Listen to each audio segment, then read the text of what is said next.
just on whatever was happening. And what he touched into was being a kid, feeling really rejected, going out, I forget where exactly it was, but a place where he could tie a rope, had a chair, put it around his neck and hung himself. And when he started to black out, he put his feet back up on the chair.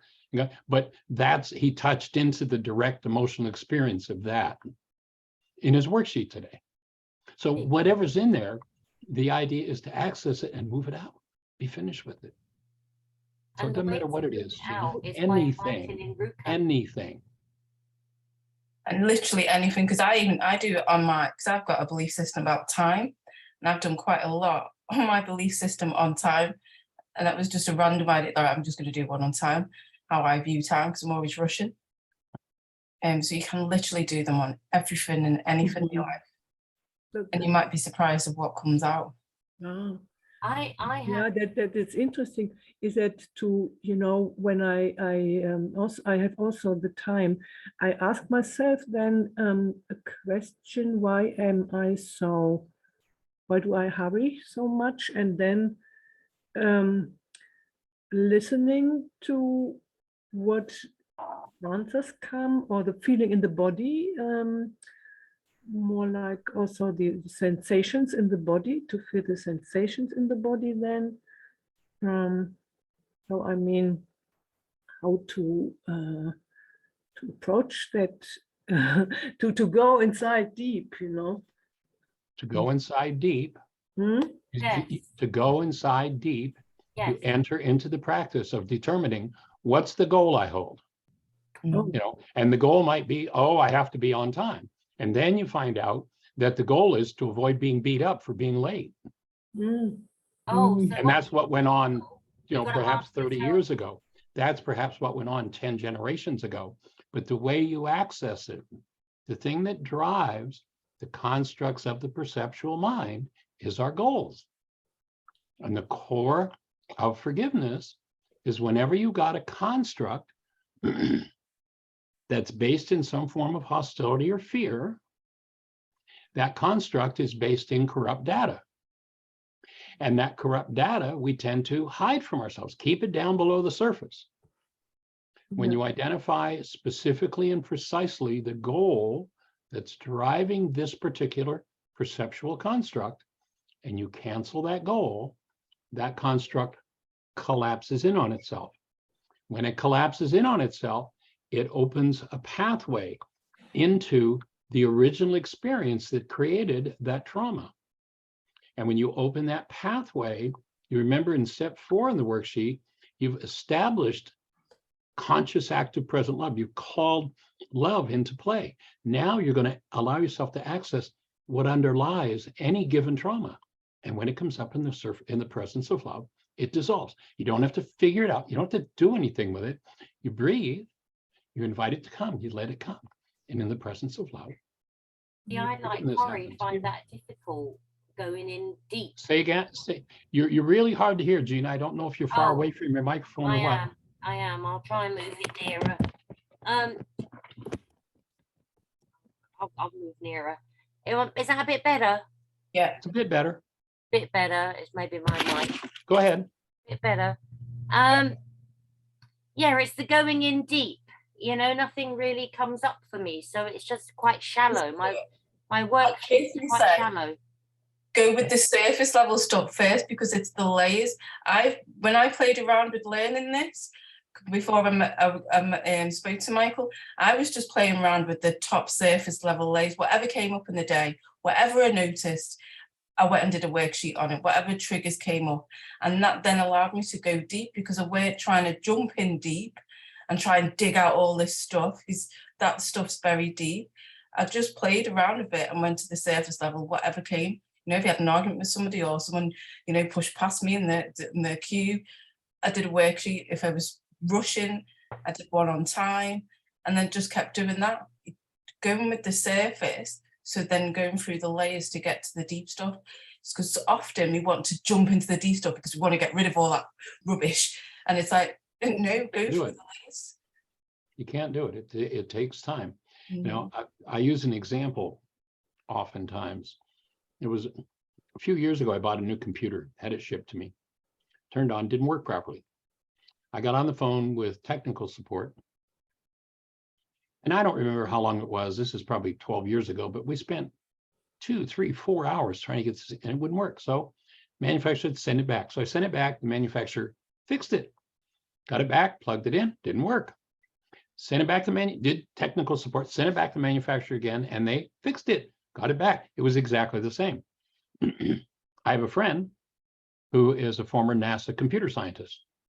I don't like to bug him. He has about 4 businesses. I know he's really busy, but I call him and I say, Graham, I got a problem with this computer. I've sent it back twice, can't get it to work, and here's what it's doing. He says, okay, he says, here, type this in. He gives me a string of characters to type in. I type it in. Okay, read back to me what comes up. I read it back to him. He says, okay, type this in. I type it in. Read back to me what comes up. I read it back to him. He says, type this in. Your computer's fixed.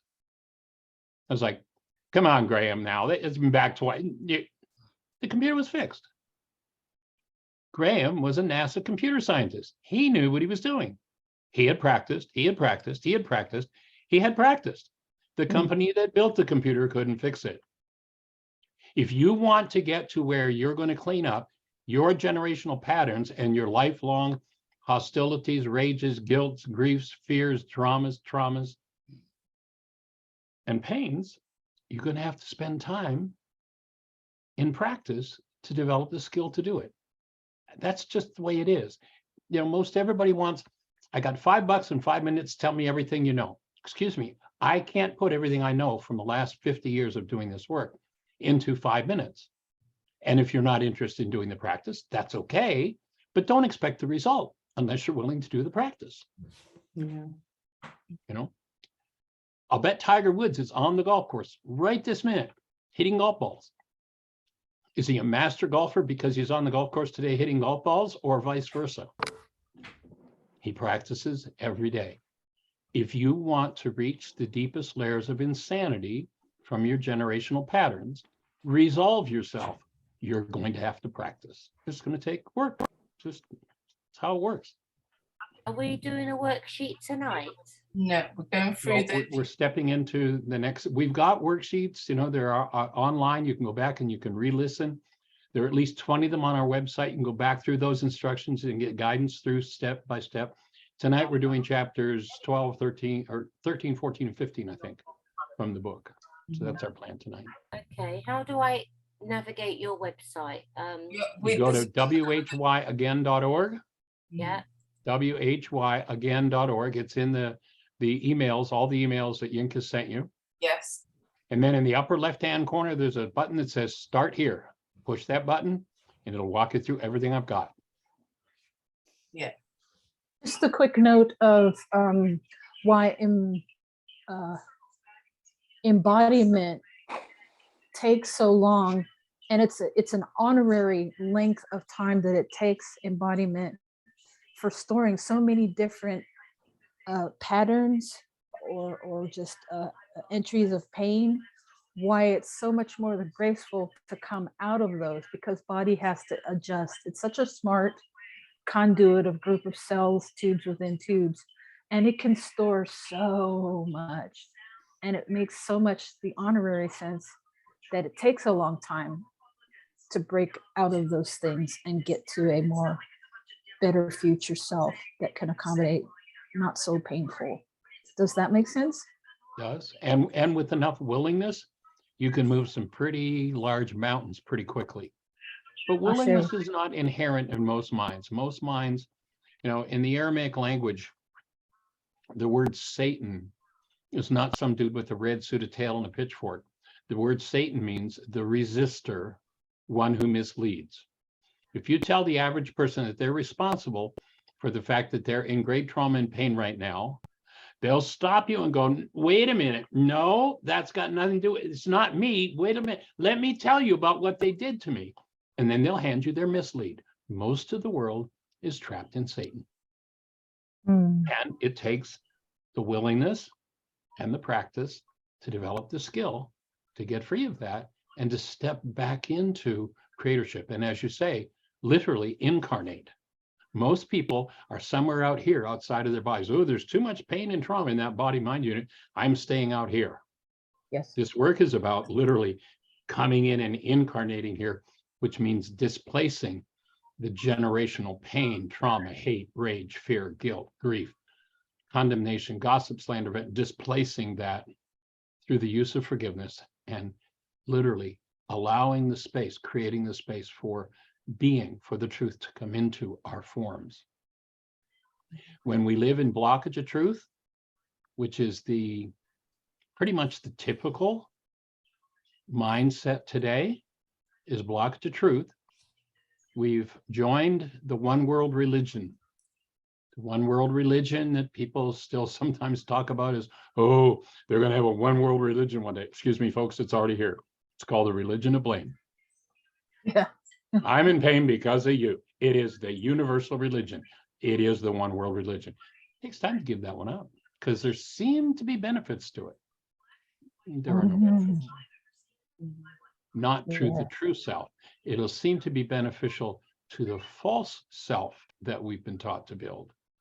But it is never beneficial. There is nothing beneficial about hostility or fear in any of its forms to the true self that we're working toward making a space for in this body-mind unit. Wonderful, accurate. Felt sense accurate. Thank you. Thank you. Thank you so much. The thing to do is kind of go straight into the, instead of doing breakout rounds because of times, and like just going straight into the lessons. I'm ready. Yeah. So I'll just share my screen. We'll just do this bit where we'll just do some shoulder rolls because I know some may have had a stressful day, or just releasing that, just taking some nice breaths and some shoulder rolls. Nice deep breath in. Exhale as you bring it down. Just really loosen that body up. Nice deep breaths in. Exhaling through the mouth. You might want to just loosen up your shoulders. Just release anything that might need releasing. Release your pelvis. All the way down through your torso. Invite the presence of love to move in.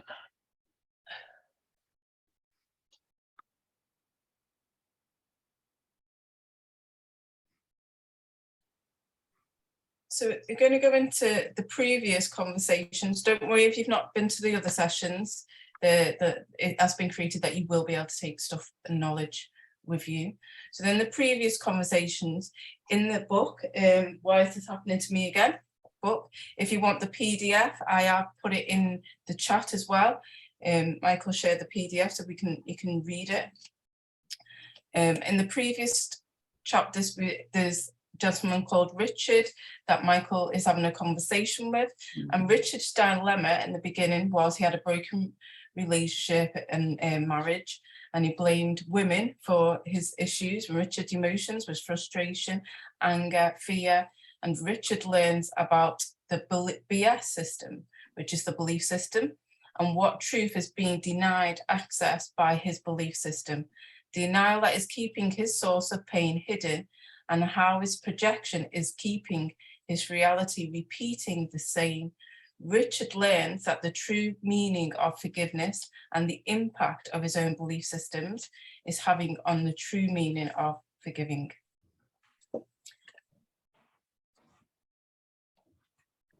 And so we're going to go into chapter 13, which is off the mark. So the human energy system is based on love and created in the image and likeness of love. When you put an energy that is less than, that is the proper, into that system, you defile or destroy it. Only a mind connected to love has healed its capacity to project and can hold a true spiritual perspective on life. So you will need a pen and paper for this bit.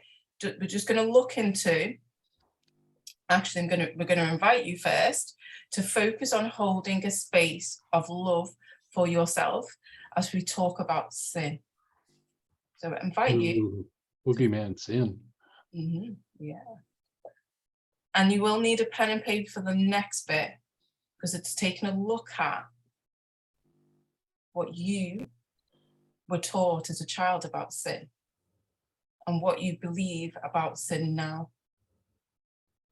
And we're just going to give you a few minutes to write down what you were taught and what you believe about sin now.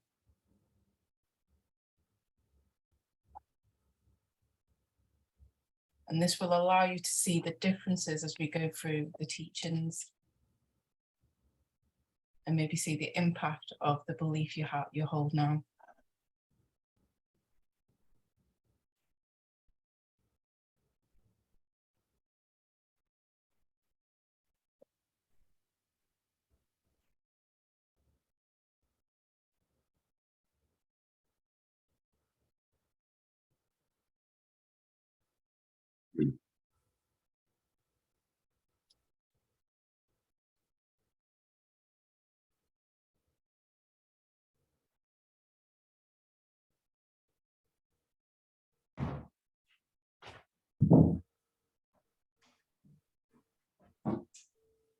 Maybe looking at what your parents taught you, what school taught you,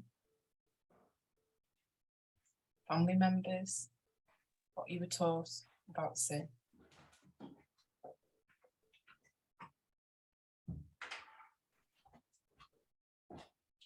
And just jotting down what you believe now about sin.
What did you learn from religion about sin? What did the church, maybe you were in church as a child.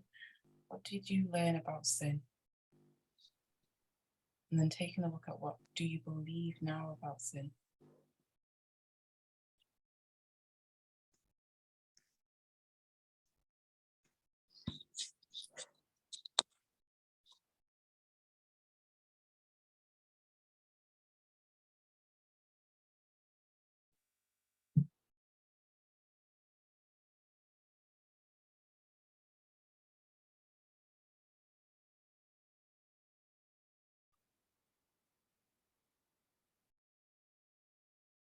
Remember to breathe as you write it. Notice what your breath is doing. Just remember to breathe.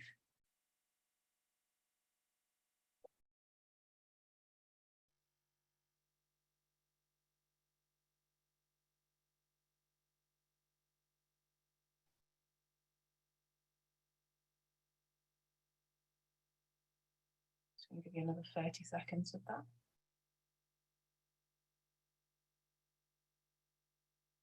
Of course, everybody's breathing when they think about their history around the word sin.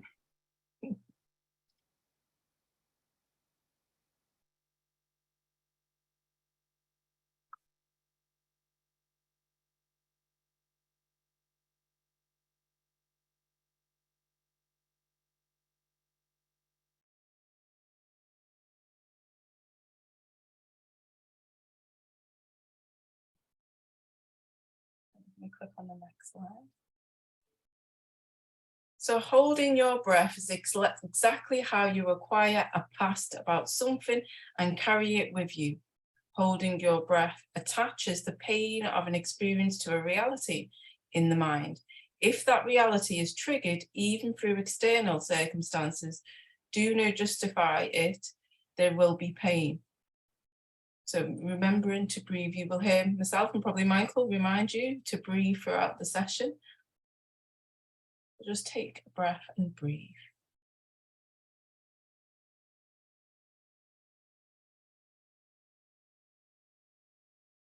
And Corey, you've raised your hand. Yeah, yeah. I have the question concerning sin.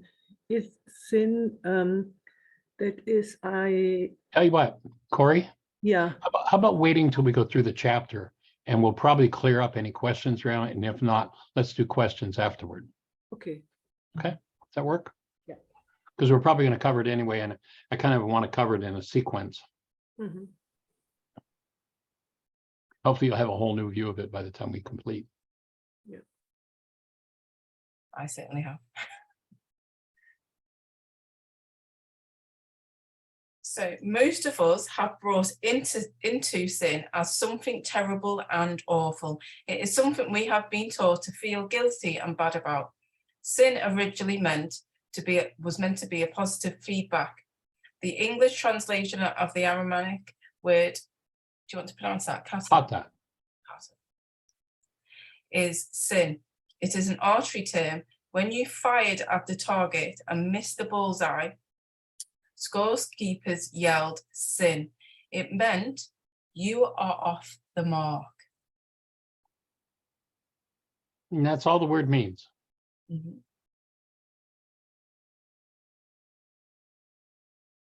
It does not mean you are evil, damned, or should be prevailing in the dirt. The simple implication is to adjust your aim. It's time to take another shot. Time to do something differently in your life. And the thing that needs to be done differently is it's time to repent. Now, people tend to have a lot of brain cells around that idea, that repent ye sinners for the end is near. We're going to give you some new content. If you go back to Yeshua 2,000 years ago, he talked about in order to understand his teaching, you had to have the eyes to see and the ears to hear. And I think we can fairly safely assume most everybody in the audience had what we call physical eyes and ears. So that was not what he was talking about. What he was saying is you have to have brain cells that match the brain cells he's speaking from to be able to comprehend what's meant there. And that word repent has been so misunderstood and based in fear, that whole game. But if you break the word down, pense is the French word to think, repense, to rethink. And it actually had implications in Aramaic to turn your thinking another way. Through fear, we've been taught to focus on everything that's wrong and to keep our focus on the past, which, back then they said those who focus in the past are the dead who bury the dead, the blind who lead the blind. People get stuck there. There's another mind available to you at every moment, and this is the mind of love, rather than the mind of your body. Let's use an example. Imagine we've got a dozen people in a room.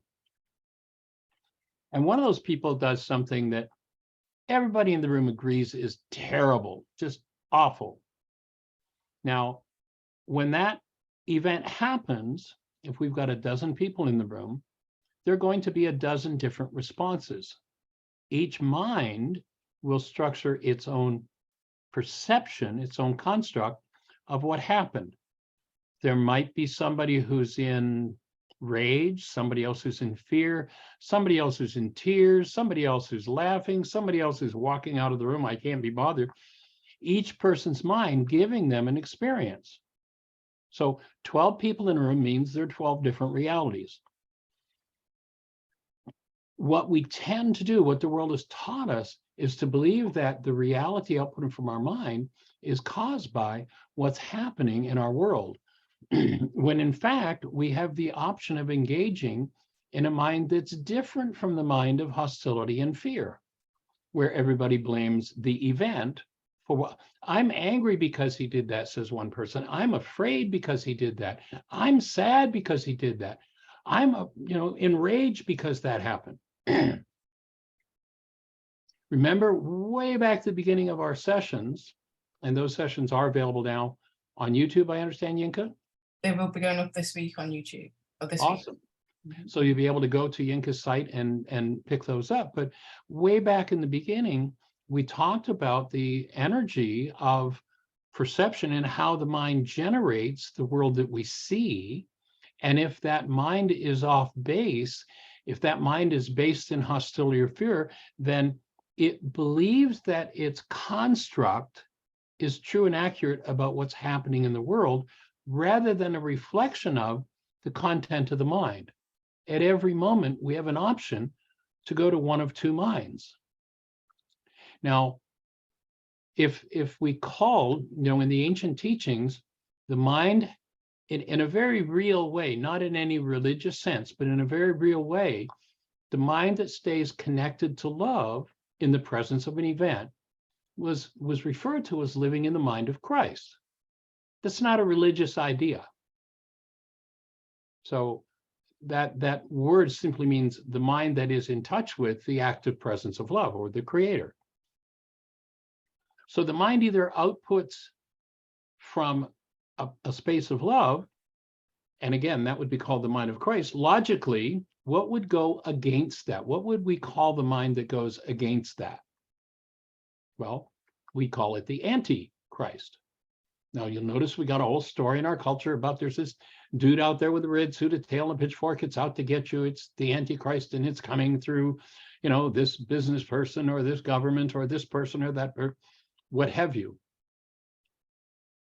If you look at it in the way it was meant in the Aramaic, you could perceive, that event where that person did that terrible thing through a mind connected to love, and you might see, gee, that person was in such pain, and what they did was so traumatic for them that you stand filled with compassion from that mind. But if you're in the mind that goes against the mind of love in you, your mind could present to you all sorts of experiences. Where is that mind stored? I'd offer that if you took your body into the scientist's lab and said, here, I want you to break this down and tell me what this thing is made of, you'd find that the base element of your structure, your so-called body, is carbon. And if you look at a carbon atom, and this might tie in, and you'll notice we've talked about carbon-based memory. If you look at a carbon atom, you find that it's made of, you can manipulate it and make different structures, but the basic carbon atom is made of 6 electrons, 6 protons, and 6 neutrons. Anybody recognize that number, 666? What is it? It's the number of the Antichrist. It's the carbon-based memory. It's what's stored in your mind. Why do you have fear in response to that one, and I have anger, and somebody else has sadness? Because that's what's stored in carbon-based memory. If we let ourselves be focused in what carbon-based memory serves up over and over and over again, we're going to tend to be stuck in our generational patterns. To repent literally meant to turn your thinking a different way. So most of it has been taught to keep focused on these realities in the mind, these perceptual constructs based in carbon-based memory. So we end up replicating the same things over and over and over again. But when I recognize, gee, there's something else available, I could turn not away from carbon-based memory. On the level where you try to turn away from it, you've got 360-degree vision. You can't do it. But I can turn toward and embrace something different. There is a different mind available to you at every instant of your life. And so to repent means to disconnect yourself, so to speak, from the trauma-based constructs of your mind and turn toward and embrace that mind of love. And that is a possibility at every moment of your life, no matter what's happening. And when you begin to act out of that mind based in love, rather than carbon-based memory that holds the traumas of the generations, everything changes. Now, those traumas of the generations can be heavily energetically impacted. And so when they come up, it's like they rage and scream and they're so strong, it's hard not to pay attention to them. What forgiveness does is that every time that you approach the mind doing that kind of hostility or fear-based construct, and you apply forgiveness, you weaken the energy fields. You weaken the energy fields that emanate from brain cells. Each time you forgive, you weaken. And so you may find that something that 6 months ago, before you started doing this work, boy, every time something started to move, you just went berserk with it. And now it happens, and well, there's still some disturbance, but I can laugh at the disturbance. I can stay connected to love. And that means I've made a great deal of progress in the direction of living out of the mind of love in me. So we always have that option.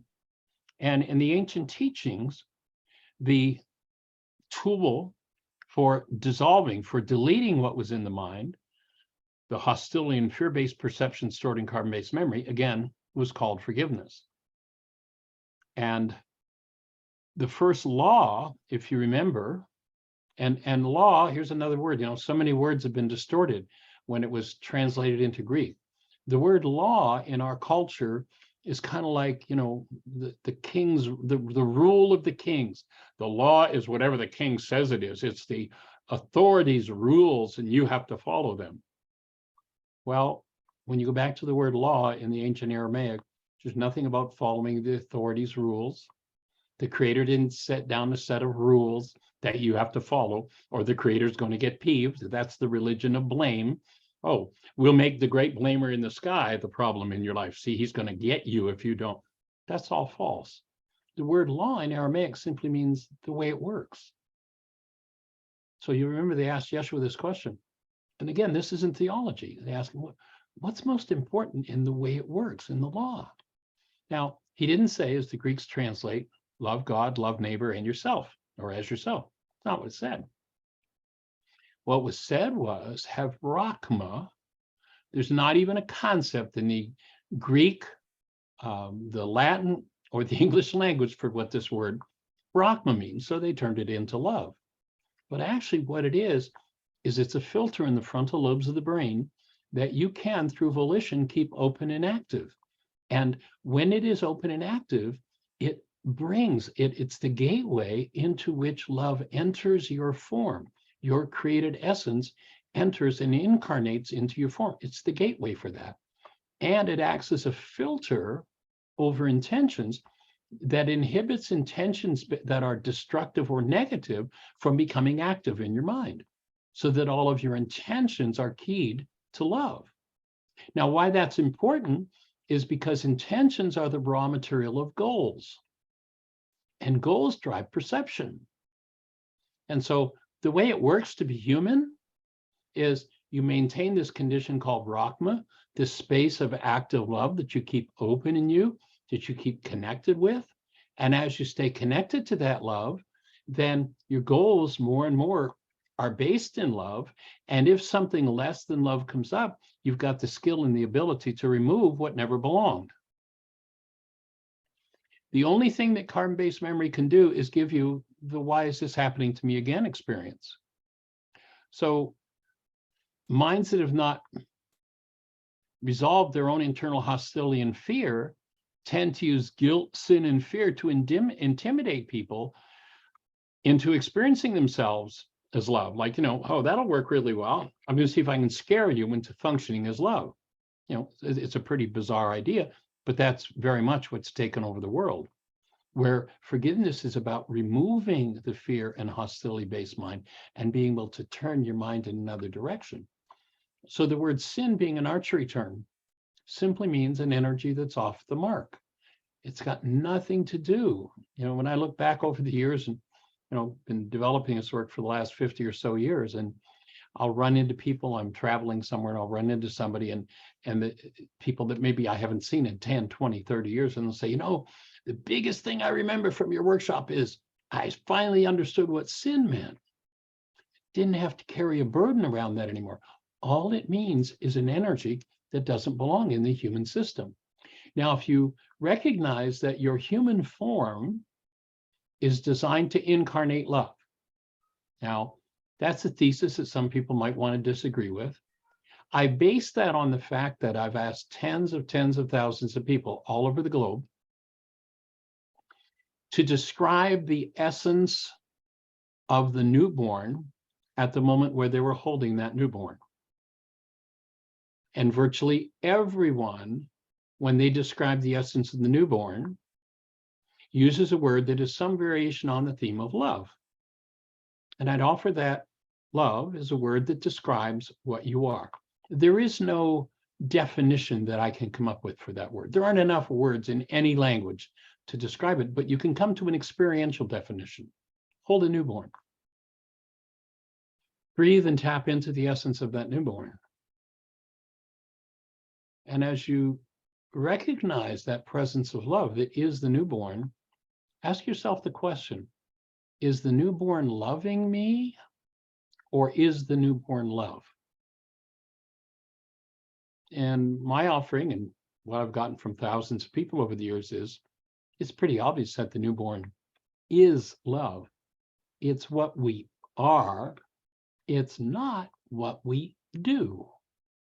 But notice you and I came into a culture, unless you've got a different culture than the one I came up in, that specialized in knocking the experience of love out of you and then sending you out the door to find somebody to love you or find somebody to love, as though love is something you can do to someone or that you can get from someone else.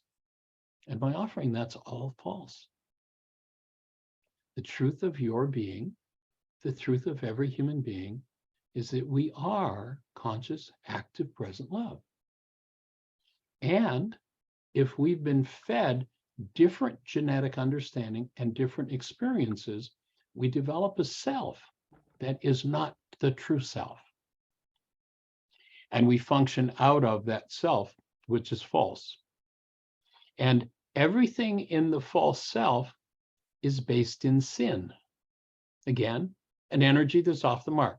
Something that doesn't support active, present love in you is sin. That's all.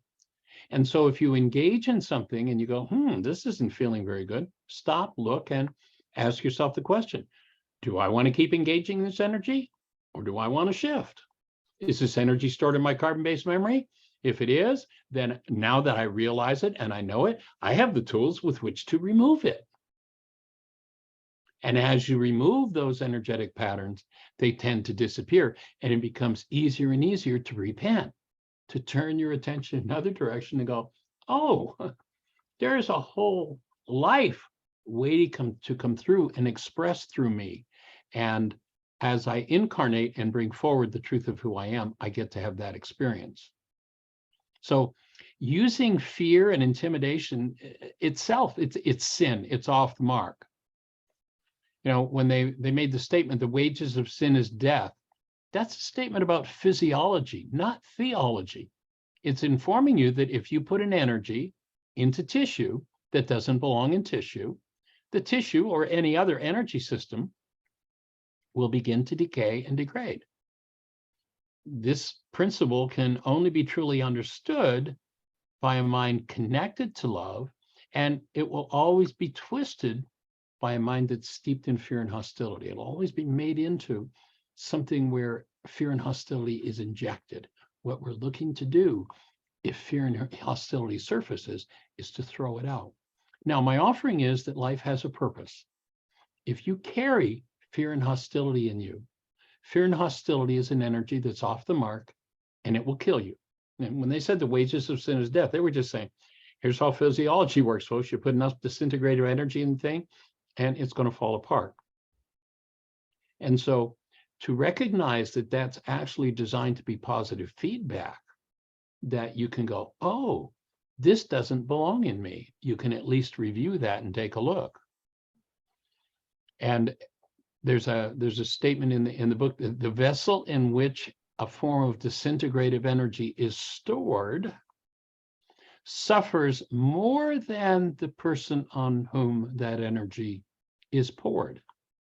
In other words, if you think hostility or fear makes you smart and you can get away with things and you can sock it to people and cause suffering in others and get even and get vengeance or what have you,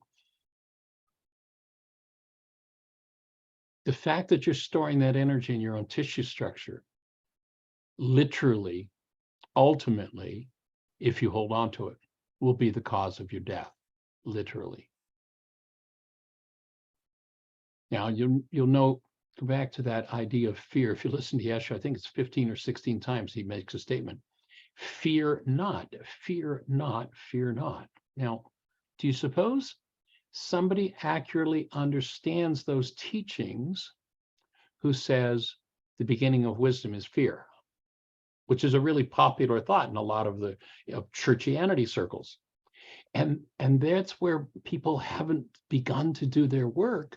And so what they'll do is they'll take the true teaching and turn it around backward and make it sound logical to do the exact reverse of what was originally meant by it.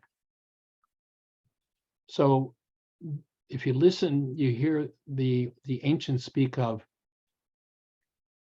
perfect love casts out fear. Again, this isn't theology. If you're standing connected to your true being, if you're standing connected to active present love, and any form of hostility or fear is aroused in you by exposure to love, it's like shining a strong, hot beam of energy on a puddle of water. The puddle of water is transmuted. The water evaporates. All trauma, no matter what it is, no matter how deep it is, dissolves in the presence of active love. The key is, the trick is, you've got to bring that love present and then find a way to access the underlying hidden energy that is the dis-ease, that is the sin. So the only thing that hostility or fear can do in your structure is destroy. It is literally the cause of disease within the human form. The fact that there's a time delay between engaging in it and the disease doesn't show up maybe for 5 or 10 years of focusing in that kind of stuff, people go, oh, it has no relationship. It has a distinct and instant relationship and impact. Though it takes a while, physiology is very resilient. It takes a while for physiology to break down in response to that disintegrative energy being moved into tissue. So the fact that there's a time delay, people come to the belief that, well, I can do this and it doesn't bother me, it doesn't hurt me. It's somebody else that's going to suffer from it. Now, recognize that you can no more separate the mind from the body then you could take a coin and separate the head of the coin from the tail. It can't be done. If you engage in a disintegrative energy with your mind, your body will suffer. You can't pull them apart. The mind, if you go to the opening words in the book of John, where we're told it says, in the beginning was the Word, and the Word became flesh. What it says in Aramaic was, in the beginning was the mind energy, and the mind energy became flesh. What they've shown in the cell biologist laboratory is when you think a thought, that thought produces a molecule called a neuropeptide. That neuropeptide circulates around in your structure until it finds a cell with the receptor site that matches. It lands on that cell and it integrates itself into the cell, mind energy becoming flesh. And if you were inside the cell looking at that neuropeptide land on the receptor site and watch the energy come in, what you would call the energy entering the cell is chemistry. That's what it looks like. If it's a disintegrative form of energy, you've introduced a disease to the cell. Fortunately, we have this thing called immunity that helps to ameliorate the effects of that. But long term, the wages of sin is death. It's just the way it works. It's a really powerful insight and thing to understand. And I was reminded as I was putting this together for today of the words of a song from Carlos Santana. He says, although no one can go back and make a new beginning, anyone can begin now and make a new ending. And it doesn't matter what's happened in your life. You're designed for a happy ending. And you want to make sure that you engage in a teaching that's true in moving in that direction. So I'm going to turn that back over to you, Bianca. Thank you for those graphics, by the way. That one with the bull was great. the feedback. The human energy system is based on love and created in the image and likeness of love. When you put an energy that is less than that, is improper into that system, you defile or destroy it. In the interest of self-preservation, it is a good to have accurate feedback to know when you have sinned, to know when you have missed the mark.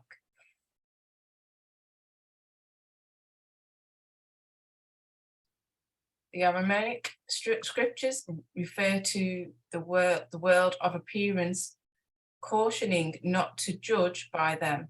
If we think the world is physical, we have judged by its appearance, not the fact of what it is. The world is energy, void of solid form and organized into the appearance of form.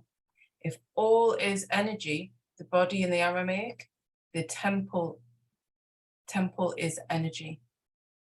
And you've heard me quote before from Einstein, but it fits right here. To me, one of the most powerful things he ever said was, on such things as matter, we have been all wrong. What we have heretofore called matter is energy, energy whose vibrations have been so lowered as to be perceptible to the senses. There is no matter.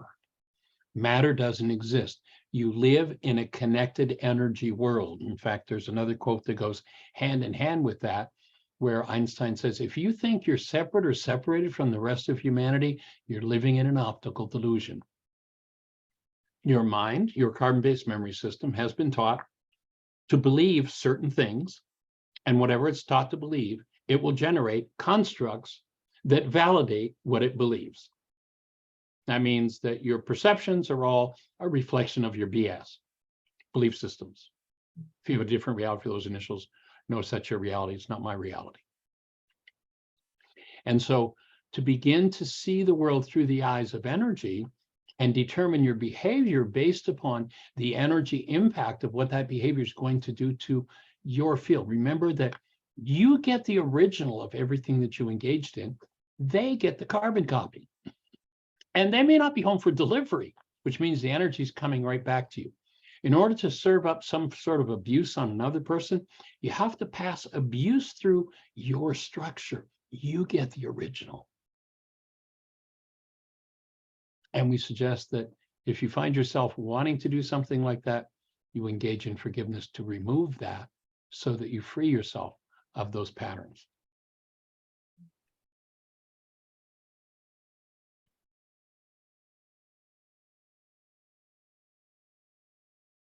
So sin doesn't refer to you as a person.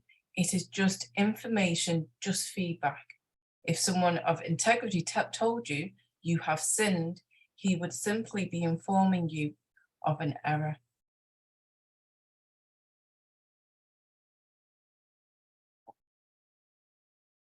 So when speaking of sin, Richard, the man in the story, reality of guilt resurfaces in his mind again.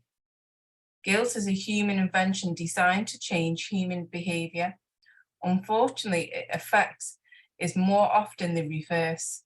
It keeps people locked into the errors rather than prompting release from them. Guilt usually precedes an act. If it is an emotional energy that keeps error in the forefront of the mind, people tend to be attracted to the behaviors that connect them to the most energy. Programmed guilt perpetuates behaviors that seem to cause guilt. So oftentimes people, in not understanding, go, well, if I just take this kid and instill enough guilt about this, then they'll never do it. But the mind goes for where the energy is. And if there's all kinds of energy around guilt, it's like, well, let's go for it. And so it has the exact opposite result. So we're looking to understand each of those dynamics and to literally remove the content of the mind, remove the content of brain cells that leads us off in those false directions.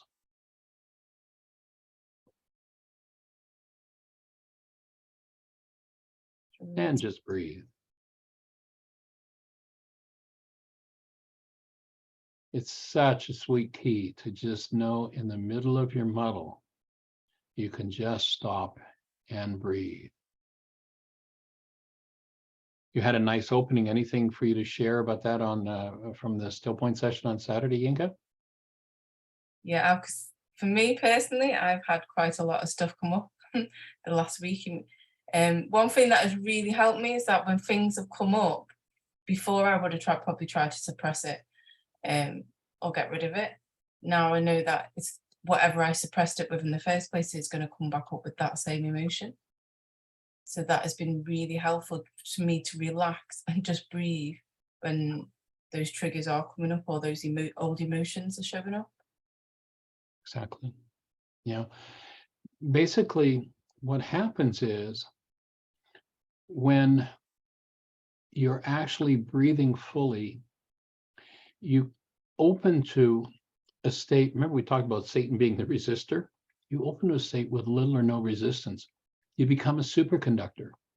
So let's say there's an old family trauma that's been going on for generations, and it's just huge and it's horrific. And everybody in the family, when that starts to come up, they run for whatever their drug is, stuff themselves with food, and pile down all the alcohol or drugs they can, whatever they do. And if you'll just stop in the presence of that trauma, you don't have to fix it. All you have to do, remember to call forward that chapter we talked about, the love exchange. Step into the love exchange, hold to the space of active love and breathe. And as you do that, what happens is, whatever the old trauma is, energetically, it dissipates. That's all it takes. You don't have to figure it out. You don't have to fix it.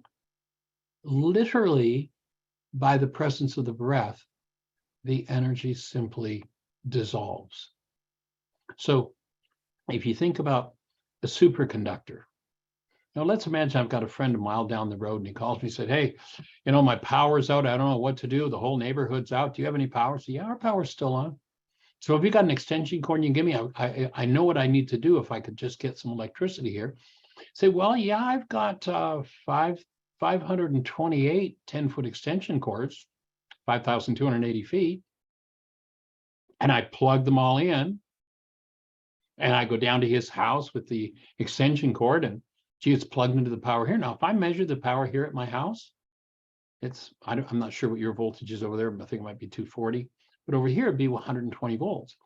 If I go a mile down the road, 5,280 or 528 10-foot extension cords, and I measure the voltage, because of all the resistance in those wires, that voltage might be 60 volts.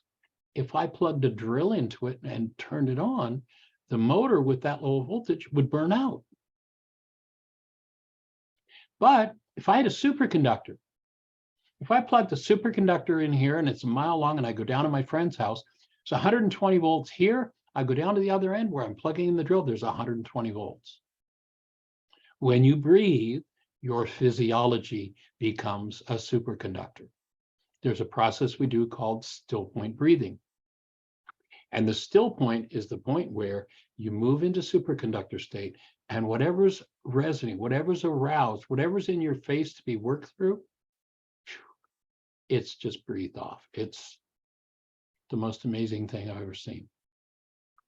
And so this little sign, you might do a copy of this page and print it and have it available. And remember that breath is the key. Now, it's interesting because there are, all kinds of theories about why it works. If you go back into the original creation story, where it says the creator sent out his spirit, it doesn't say that in Aramaic. What it sent out was its breath. It's our direct connection to that unfathomable, unknowable, whatever it is, the energy of love in which we live, move, and have our being. And when we stop it moving in us, that's when we can lock things into tissue. And when we move it, that's when things become unlocked. It's most profound. So notice anywhere you hold your breath, by holding your breath, you're going into a resistor state. By breathing, you're moving toward going into a superconductor state. And it doesn't matter how deep and how dark and how terrible the experience was that happened 30 generations ago that everybody since then has held their breath in the presence of, that energy can unwind in an instant in a still point. And just to say that, because I'm on Michael's still point breathing course, that hearing him say it is very different than experiencing it. The simplicity of it and doing it is so different. And it's like, for me, it's like, I get that. Like, you just take your breath and it goes. But actually experiencing the shift within myself that takes it to another level of actually the experience. Yeah, and we do have a Mind Shifters and Still Point Breathing Club that if you're interested, once a month on a Saturday morning at 11 o'clock here in our time zone, in the Eastern time zone, on Saturdays, which would be 6 o'clock, I think, your time in England, we do a Mind Shifters and Still Point Breathing session. There are a couple of videos that come with it to understand the Mind Shifters and a list of Mind Shifters. And then on the Tuesday night following that, we do a processing session. We're going to add another session on working on Mind Shifters together. We haven't determined exactly how it's going to happen. But anyway, if you're interested in that, you could drop Jeannie an email, JEANIE at whyagain.org. And if you want to join that, it's a yearly club that you can join for 1 month to have the experience, or you can do a 3-month joining, or you can do a year if you want. So if you're interested in that, and the cost, there is a fee to it. And the cost for a single session that includes all 3 sessions is $150. If you do $150 US. If you do 3 sessions, that price drops to $125. If you commit to a year, it's $900 for the full year for 12 sessions. So it's an absolutely awesome and powerful tool. And, it's something that I had, since I developed this tool about 40 or so years ago, I had only ever done in person with people. And when we did our first online intensive on codependence to interdependence, I wasn't so sure how that was going to work, but it was just awesome. In fact, the session was so powerful that I went into process and Jeannie took over the session. I went and breathed. And it's the first time literally, I've worked with hundreds of groups with it. It's the first time I've seen everybody in a still point simultaneously. And it was just really profound. And that's when we decided to go ahead and set up this monthly Mind Shifters and Still Point Breathing Club. So if you're interested in that, drop Jeannie an email and we'll give you information on joining. And I put all that details in the chat as well. Oh, cool. Stuff. Yeah. It's all yours. So integrative form of energy, wholly rooted in the world whole, that which supports or builds the human system. The disintegrative we might call evil. Evil is bisha. Is that how you pronounce it? That's it. In Aramaic, and is another archery term. Sin is missing the bullseye, and evil means off target. So missing the mark altogether. And actually in Aramaic, there are 2 different ways to define the word sin. One of them is, evil. And one of them is that, it's like, not only have I missed the bullseye, but I missed the target altogether. But there's a second translation or a second understanding of that word, evil. And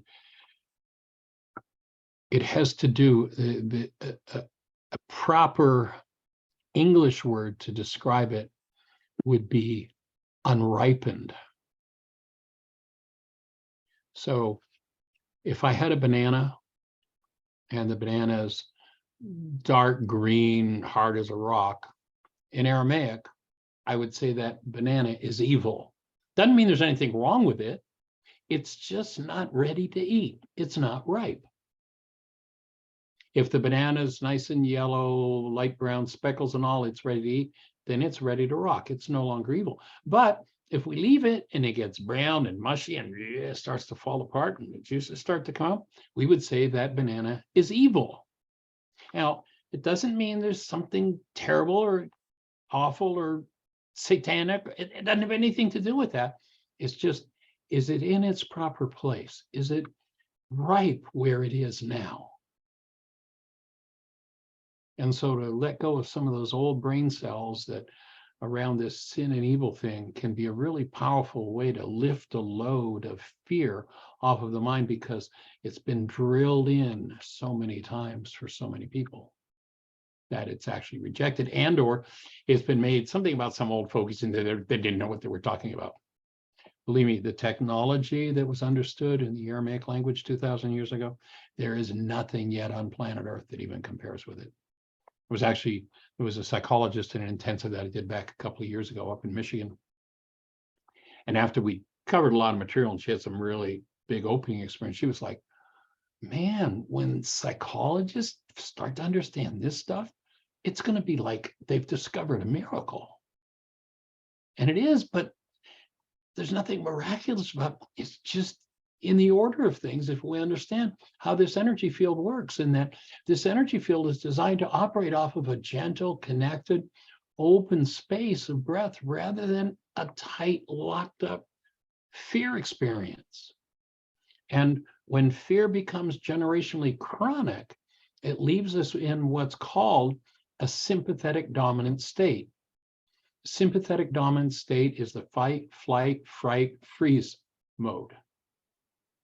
And literally what happens in that state is that blood is shunted to the lungs and to the large muscles so that somebody's ready to fight or run. That's the flight and fight response. Also includes freeze. When that occurs, and it's a wonderful thing. I mean, if a lion's chasing you in the jungle, you want to be able to go into sympathetic dominance and be ready to fight or run. But once you escape the lion, you don't want to stay there, because in order to supply the large muscles and the lungs to really give them power, you know, we hear about the little 90-pound woman that her child got trapped under a car and she went over and lifted the car up. That's a sympathetic dominant state. There's power there, but you don't want to stay there beyond the moment of its usefulness.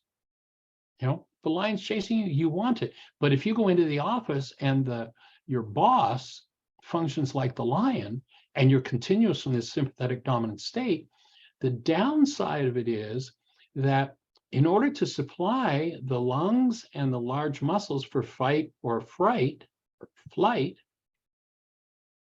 what happens is the circulation is taken away from things like the spleen. You know, if a lion's chasing you, you don't need to produce red blood cells. The energy is taken away from the functioning of the bowel. You don't need to have your bowels move if the lion's chasing you. In fact, if you're hiding, you don't want that smell to draw the lion in. So in that state, literally the energy that causes the bowel to function properly is cut off. You don't want to urinate. You don't need to, ovulate or produce sperm. None of those things are relative to survival in that moment. So in order to gather the energy to keep those survival functions going, the energy is taken away from all of the thrive and all of the digest and all of the rest functions of the structure, which is great if the lion's chasing you. But if you go into that state in a chronic way and you lock those functions out, then a lot of the diseases of the culture start to, well, gee, I need, laxatives to have my bowels move. I need to take some sort of supplement for my spleen to work properly. On and on and on. You look at the number of people who can't reproduce. That's all because of sympathetic dominance and shutting those other things down. So one of the things that happens when you dissolve, when you remove the fear base, when you get the sin out, is you get out of sympathetic dominance and then you go to what they call parasympathetic dominance. Now, blood flow to the higher cortical centers happens. Otherwise, it's shut off. If a lion's chasing you, you don't need to be able to figure out high-level math or physics. You need to be able to see where the opening is to escape from the lion. So literally, higher brain functions are shut down in that sympathetic dominant mode. when you remove the fear and hostility, you start to reopen circulation to those functions that we refer to as rest, digest, and regenerate. People who live in constant sympathetic mode can't do any of those things properly. It makes for a rough life and a short life and a painful life. As you begin to open and let loose of those things, then there is a flow through both. You have a balance between the sympathetic and parasympathetic nervous system, and everything is supplied. That's what we're designed for. So that's one of the reasons for really understanding what disintegrative energy does and how to remove it. And of course, forgiveness is the way to remove it. Back to you, young lady. So the disintegrative energy is hate, fear, anger, envy, guilt, jealousy. Integrative energy is love, joy, growth, freedom, life.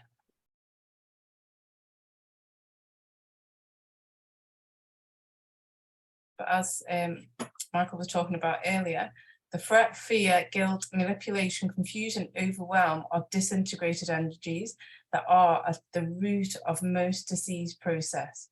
The fact that there is time delay between engaging in destructive behavior and diseases that are sure to follow hides the cause effect relationship between the two.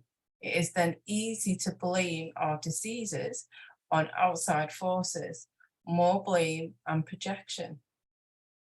Remember this cycle we've talked about, and I reinforce this, right from the very beginning. When I deny, and we have a specific definition for the word denial in this work, it is not the culture's definition of, oh, I pretend that never happened, I'm in denial about that. No. Whenever I think or speak as though something outside of me is the cause of what's moving inside of me, I'm in denial. When I deny, then, and of course, it's usually around situations where there's some sort of disintegrative energy going on inside of me that I don't want to look at. When I deny, what happens is, in order to believe that something outside of me is the cause, in order to believe my mind's construct that the problem is out there, I have to dissociate from the real cause in here. And when I dissociate from the real cause that's in here, I can't change it.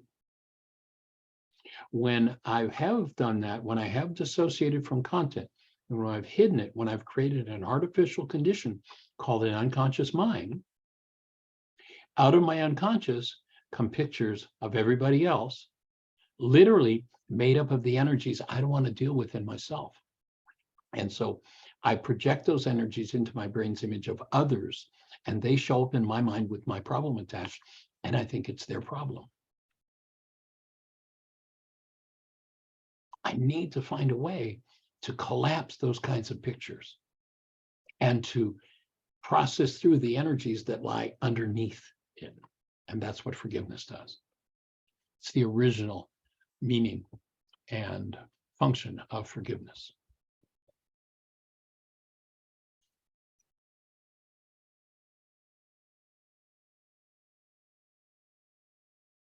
So it's just a question to ask, won't take you long to answer this one. You might want to write your answer down. Who was present in every situation, circumstance, argument, disagreement, trigger problem you have ever experienced? Who was present? Them, of course. One of my favorite tongue-in-cheek lines, you've heard me say it before, you've been through it 87 different times with 42 different people.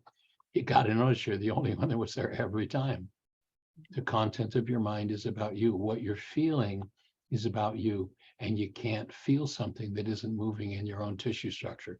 You can make pictures of it, false pictures, that can help you to believe that it's outside of you. But sooner or later, you got to start to admit you're the one that's feeling it. And you can change it. You've got a PowerPoint to match that. I like your cartoons here. I am the one who has been there every time. Now, you didn't get all 87 times in there, but Couldn't fit that's all pretty cool. That's a pretty cool picture.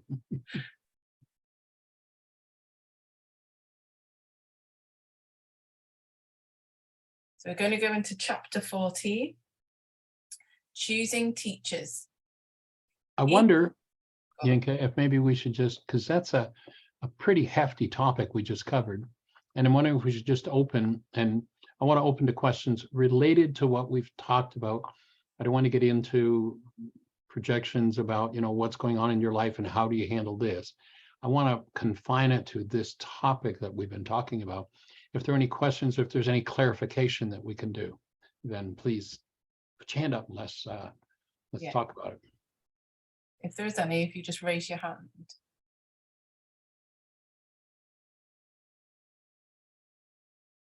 Crystal clear for everybody then? Got Corey. Cool. And can I say an example from yesterday? Or Say it again. Can I tell an example from yesterday, what you said before now with the projection and it's all about me? Well, what I'd like to, if you're clear on that, that's our objective here. What I'd like to do is just see if there are any questions about the material that we've covered so far, Okay. so that we can move into the next chapter. Mhm. So are there any specific questions about what we've just covered? I think everyone's okay. All right. Let's go for it. So this next chapter is about choosing teachers. And Yinka's got more. So this is I love the slides that you're doing. The PowerPoints are awesome. Yinka, thank you. I enjoy it, love doing it when I'm doing it with the book. I'm reading it and thinking of what images would go with the pieces. Well, you're right on with it. Just allows me to internalize it even more as well. Yeah. So I understand. Chapter 14, choosing teachers. Each of us have to take responsibility for our own process, clean up our own mind and choose our teachers wisely. Where you go spiritually, advice is important. Where you go for spiritual advice is important. Definitely. And just to note and jot down, what or who have you chosen to be your spiritual teacher, and what qualifies them to be your spiritual teacher? So just jotting down, what or who have you chosen to be your spiritual teacher? And this isn't to judge or criticize, it's just noticing who you've chosen and what qualifies them to be your spiritual teacher.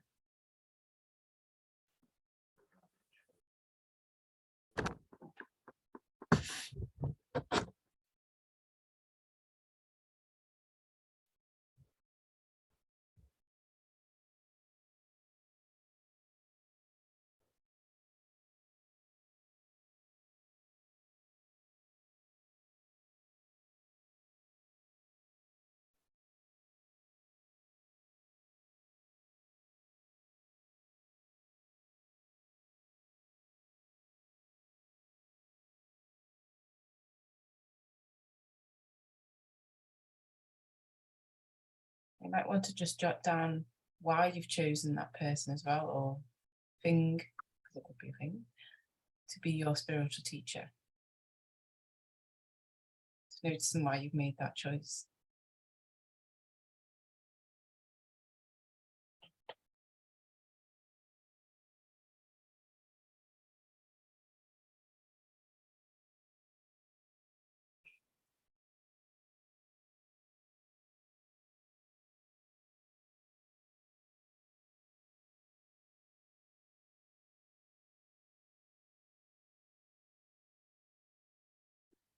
It's interesting to note that the word educate comes from the root educare, and it means to draw out. It doesn't mean to put in. We're here to offer some tools to build the brain cells, but ultimately it's about making a space for you to come out through your body-mind unit rather than be controlled and regulated by what's stored in it from the past. And the word spiritual there would refer to the truth of your being, as opposed to carbon-based memory and all of its perceptions. And years of study or being able to quote every word of a particular teaching does not in any way qualify someone as a teacher of that teaching. I had a friend who was at a conference, a theological conference, and they were arguing over the definition of the translation of a particular word. And he kind of interrupted the whole process. And he said, well, what? And you know, there's some pretty hot tempers going on. And he kind of interrupted the process. He'd done this work and he'd done the forgiveness work and was trying to bring that into this study. And so he said, well, you know, what if instead of all this conflict and fighting about who's got the right definition, what if we actually stepped into an experience of active present love? What if we actually lived this? And it was like, he shared that, you know, almost everybody just kind of like scorned and laughed and went right back to their argument. So having head knowledge about something doesn't mean that someone has done the work required to literally, really, truly live those teachings. If you haven't used the tools and applied them to experiencing yourself as love, then it becomes head knowledge. And we're not looking for, well, we're looking to have some head knowledge here, but it's not about the head knowledge. So if you wish to experience yourself as your true being, as love, there is a deep work to be done. I mean, unless you have parents and grandparents and aunts and uncles who were all, you know, functioning as love, there was never hostility or fear, everybody lived in a life, well, you know, you maybe don't have any work to do. I haven't met anybody like that yet, and I certainly put myself on that list as number one, is lots of work to do. But if that's not in your history, then there's a deep work to be done. And what we're inviting you into doing is not studying that work, but learning forgiveness. When you do that work, what you'll find is there's knowledge, there's understanding, there's healing, there are benefits and comforts to be gained that can't be described in words. You know, in the book, I talk about carrying on a dangerous experiment, you know, in the chemistry lab. Would you want the first year student who's never done that experiment to be your guide through that dangerous chemistry experience? Or would you want the professor that has successfully completed that experiment over and over and over again to be your guide? Well, I think the same diligence needs to be put into who are we going to accept teachings from? And not many people are going to spend their lives dedicated to uncovering these principles. You know, it's just not how the culture is set up. In fact, I think that's purposely one of the reasons the culture is set up the way it is. You know, the number one drug of the culture is busyness. And if you look at, you know, over the years, if I ask people, well, you said you were going to do 5 worksheets a day. Why haven't you done that? Invariably, I'll get the same answer. And it's always, I was too busy. Busyness is the number one drug of the planet. Make a commitment to spend a certain amount of time doing your work every day, regardless of how busy your mind wants to keep you. And as you do that, it opens a whole new level of everything in your life. And it would seem that if in the chemistry lab you want someone who's actually done the experiment, you might want to find somebody who's actually done the work to be a guide and to provide you with the tools that actually work. So Yinka, what's your next slide look like? What qualifies them to be your spiritual teacher? So one true spiritual teacher uses spiritual teachings to liberate from their pain and the habits which produce pain and suffering. If that's not what's happening, you don't have a true spiritual teaching. Because oftentimes, well, one of the ways you can tell whether you're in front of a real teacher or the false teacher is who gets the benefits. With the true teacher, you're going to get the benefits. You're the one who's going to be alleviating pain and suffering and moving into deeper and deeper spaces of connectedness and love. A false teacher, guess what? They're going to get the benefits. Oh, they'll make promises. Oh, after you die, it's going to be so wonderful, but right now, send money. Well, that's not exactly the way the process works.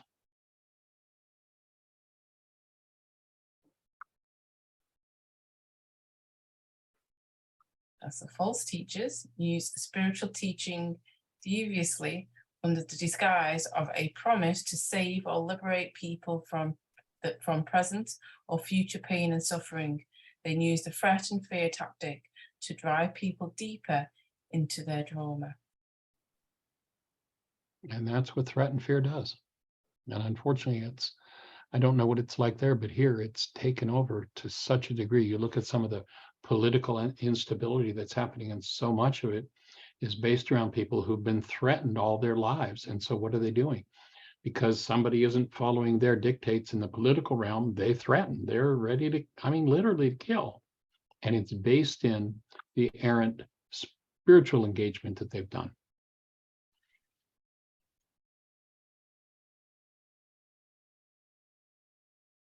So this work is not about being a positive thinker that can get you into a lot of trouble. This work is not about being a positive thinker.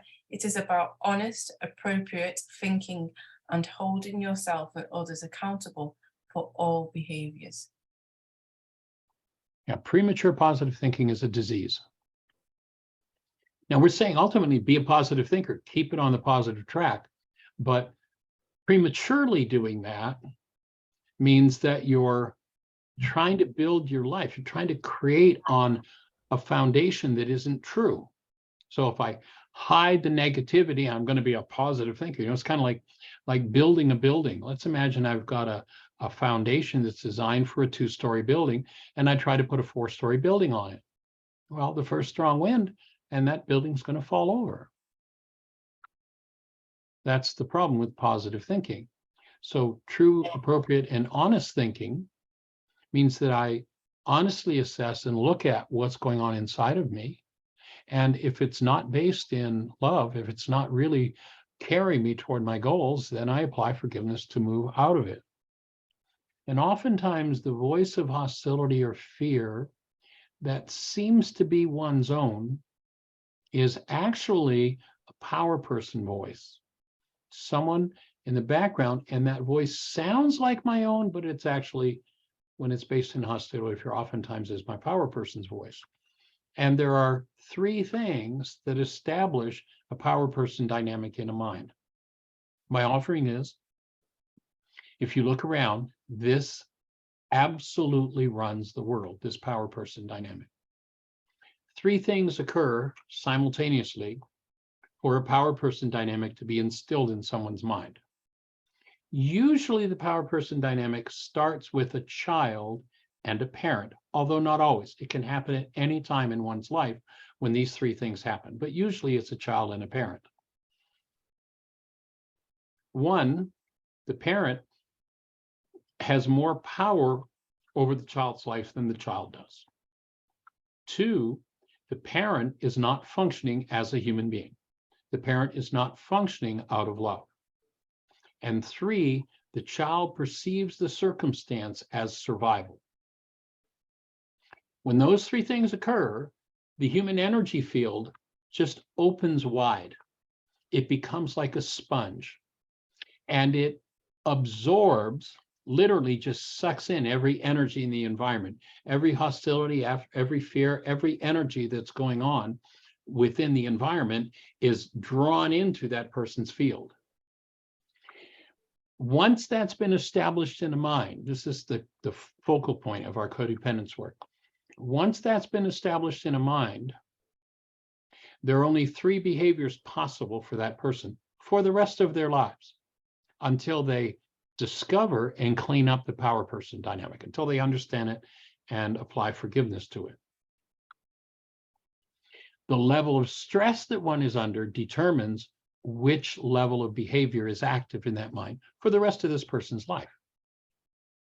When there's little or no stress, a person will, there's a thing called the automatic decision system. A person will be kicked into doing whatever it is that they did to get along with their power person. When stress starts to build, they'll move out of doing what they did to get along with their power person, and they'll do whatever they did to resist and survive with their power person.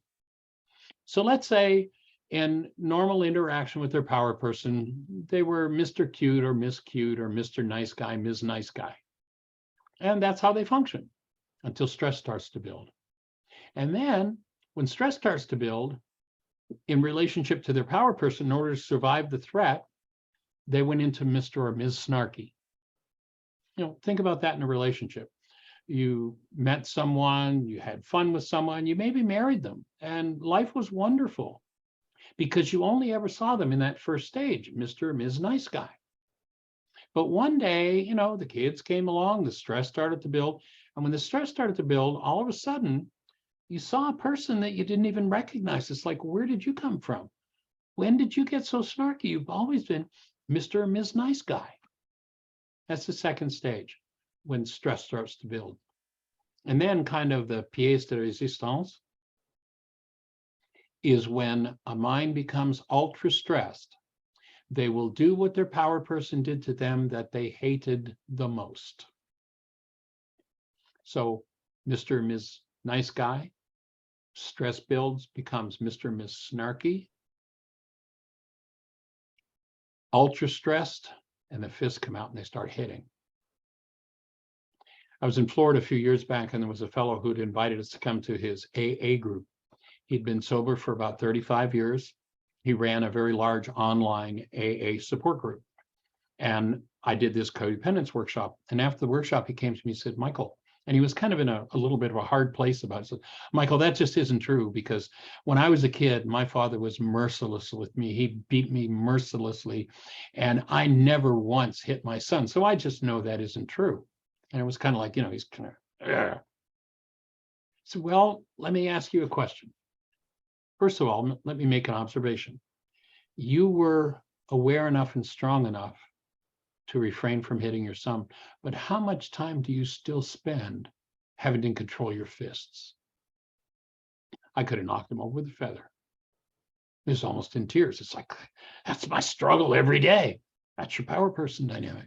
When you become ultra stressed, the behavior, and here's what happens. It's kind of like we look into our own unconscious. Gee, I don't know what's going on. Stress is high. Well, what do I do? I need an advisor. Who do I go to for advice? My God. Who is my God? My power person. Again, usually a parent. So go back, and when the stress was up and the chips are down, in order to win over me, what did you do? Oh, that's what you did. Oh, I hate it when you do that, but that's what I'll do. And that's what they do. Now, they hate themselves for it afterward and say, I'll never do that again. But until they apply forgiveness, they go in and find that dynamic in their own minds. That's the energy that's going to control their lives. You know, we've all heard the alcoholic that said, oh, what I did last night, you told me, and I'm so sorry, I will never do it again. And, you know, they're so sincere. And they mean it, they'll never do it again. But unless they do the work of going in and cleaning that content up from the mind, the next time the stress is up and the chips are down, they're going to do that behavior again. You can rely on it just as sure as clockwork. And it literally runs the whole world. I'm talking about every business, virtually every family, churches, governments. It runs it all. When the stress is up and the chips are down, unless people have done their work, they default to the behavior that their power person did to them that they hated the most. And the voice that comes out of their mouths, telling them about themselves, seems like their own, but it isn't. It's their power person. And that's one of the biggest forgiveness projects anyone will have to do.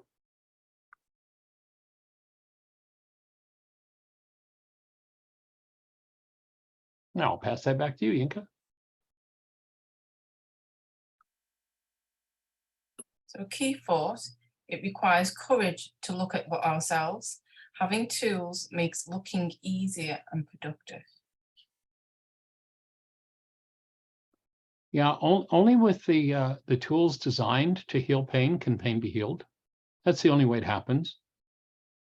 Those who have no experience and are working with poor or inadequate translations of those who taught the tools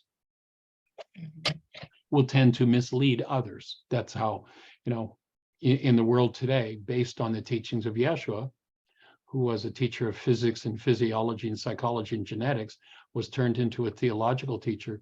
And today there are some 32,000 sects of Christianity, so-called Christianity.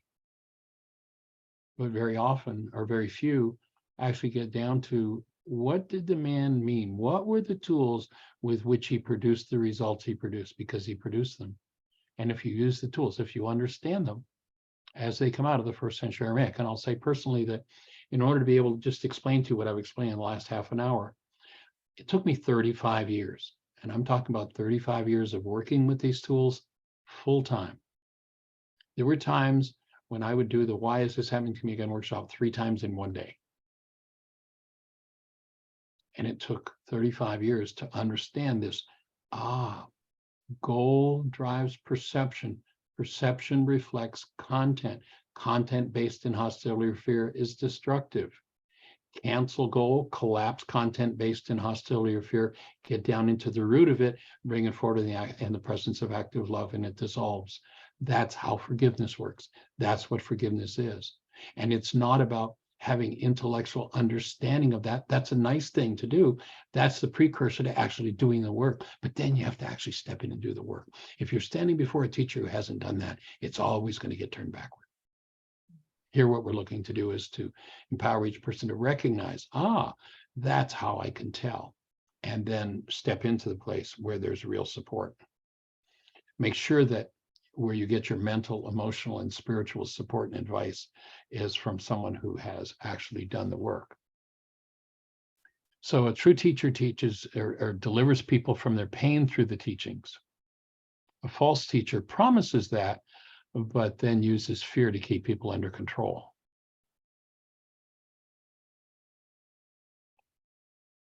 And I'll turn it back to you, young lady.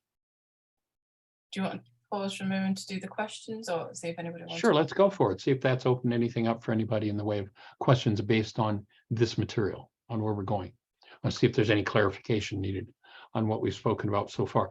I know that everybody, we could spend probably an hour processing what's going on for you personally. But our objective here is to get through the principles so everybody can step into processing themselves. That's what we want to empower you for. And that's why I'm bringing the focus back to what are the questions on the topic we're covering, so that everybody has the brain cells to, okay, that's how that works. That's what I can do. That's what it's about. And that's where we want to go. And the sun just came out brightly coming through the blinds. Making you glow, Michael. We've got a gorgeous day today. It's about 70 degrees, sunshine. We've been having just some beautiful weather. We're closing our gardens up and getting ready for winter. So our winter crops are planted, and just today we turned the heat on in our covered garden because it's going to start to move down into freezing at night. And so.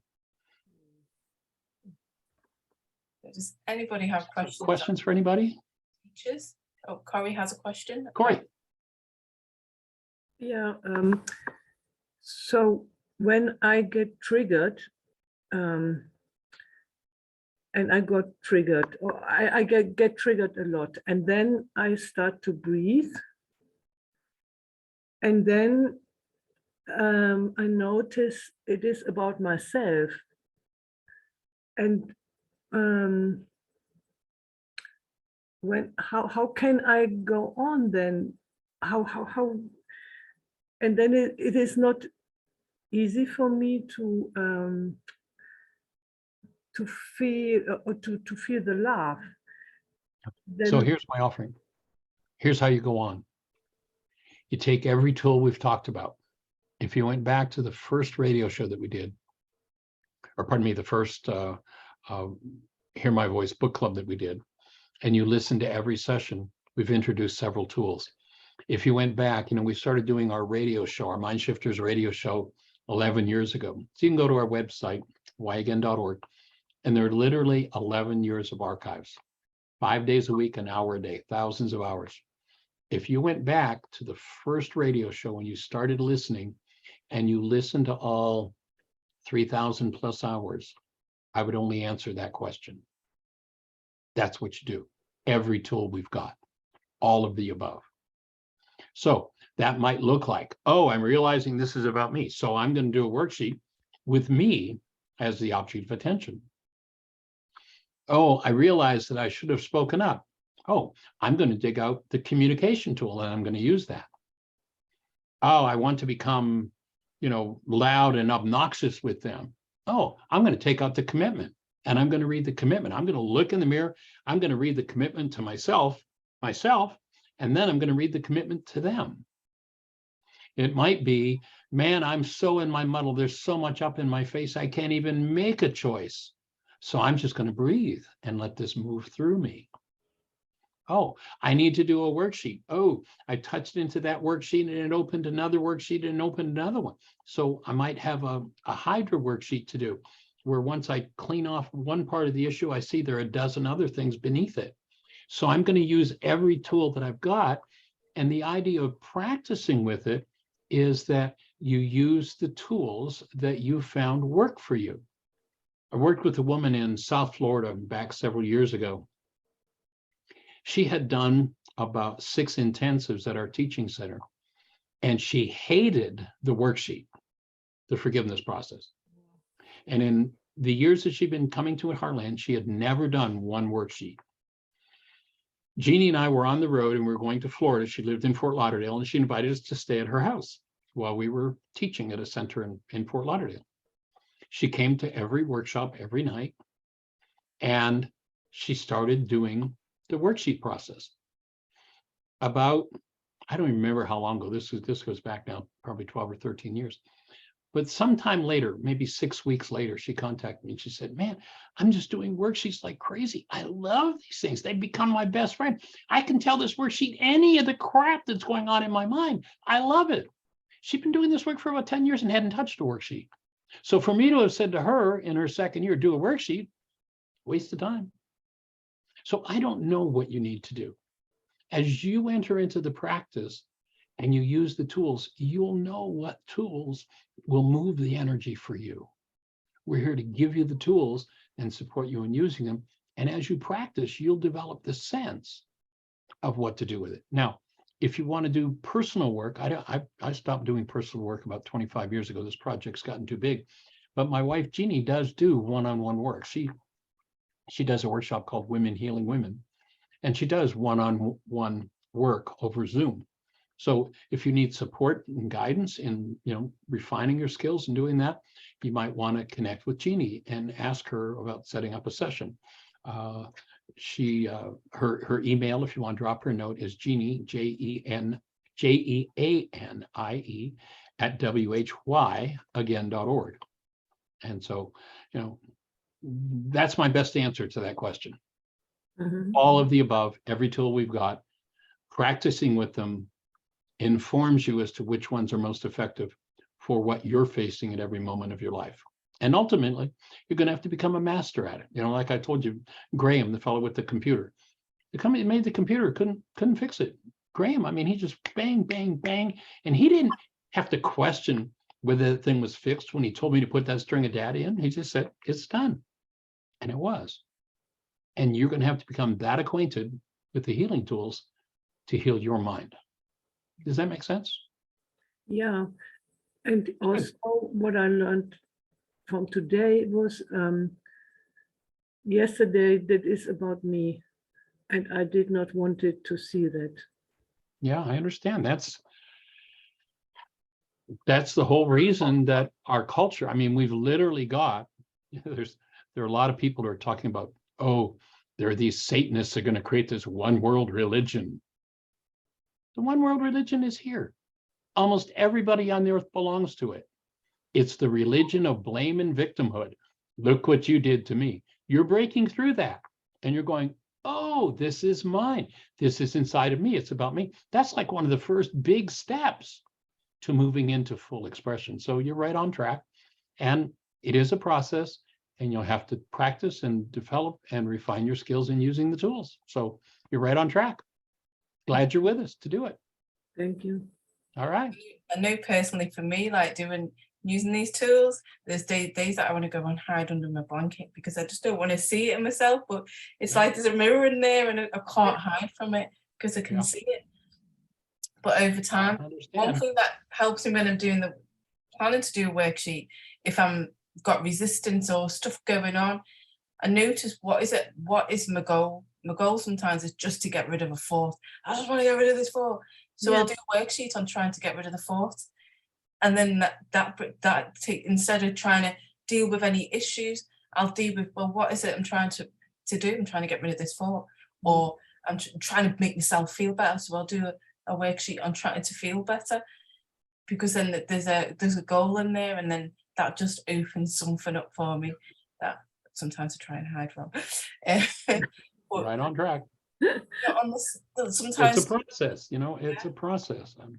I'll say that, having developed this whole body of work over the last 50 years, that for my own personal process, the work I do inside of me, I mean, I can clearly and totally say that the most important work, the deepest work that I've done in the last 2 to 3 years.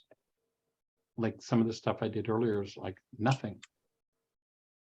And my take, there's a new set of pictures that we've been shown from space, this new space telegraph, or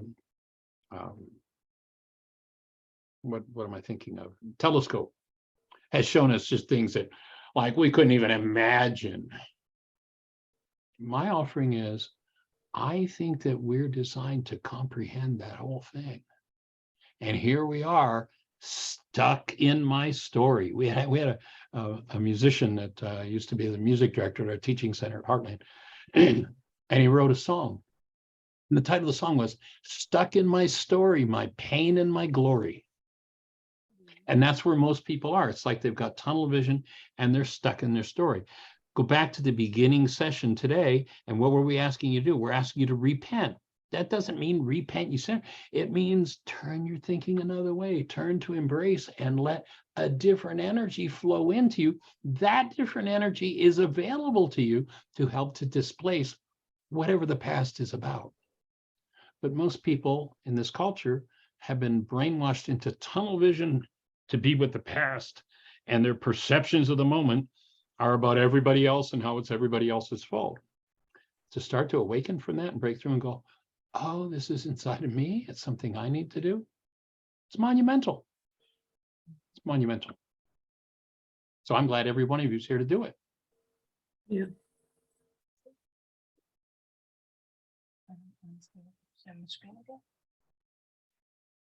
So, Miss, any other questions or thoughts? Then this key thought becomes extremely important. It requires courage to look at ourselves. Yeah. Having tools makes it easier to look. It's just, sun's really coming out here. And I think the more you practice all the tools, the more you get to know which tool to use quicker.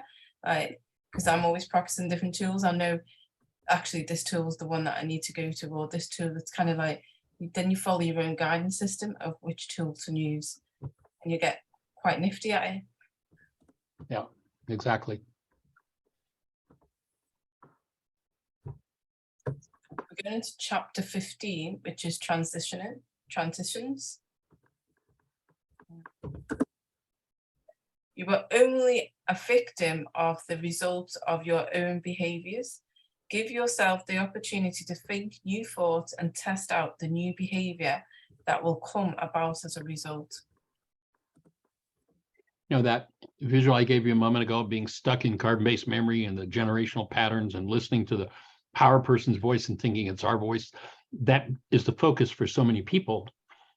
And forgiveness weakens the fields that come out of carbon-based memory that produce these realities that we get stuck in.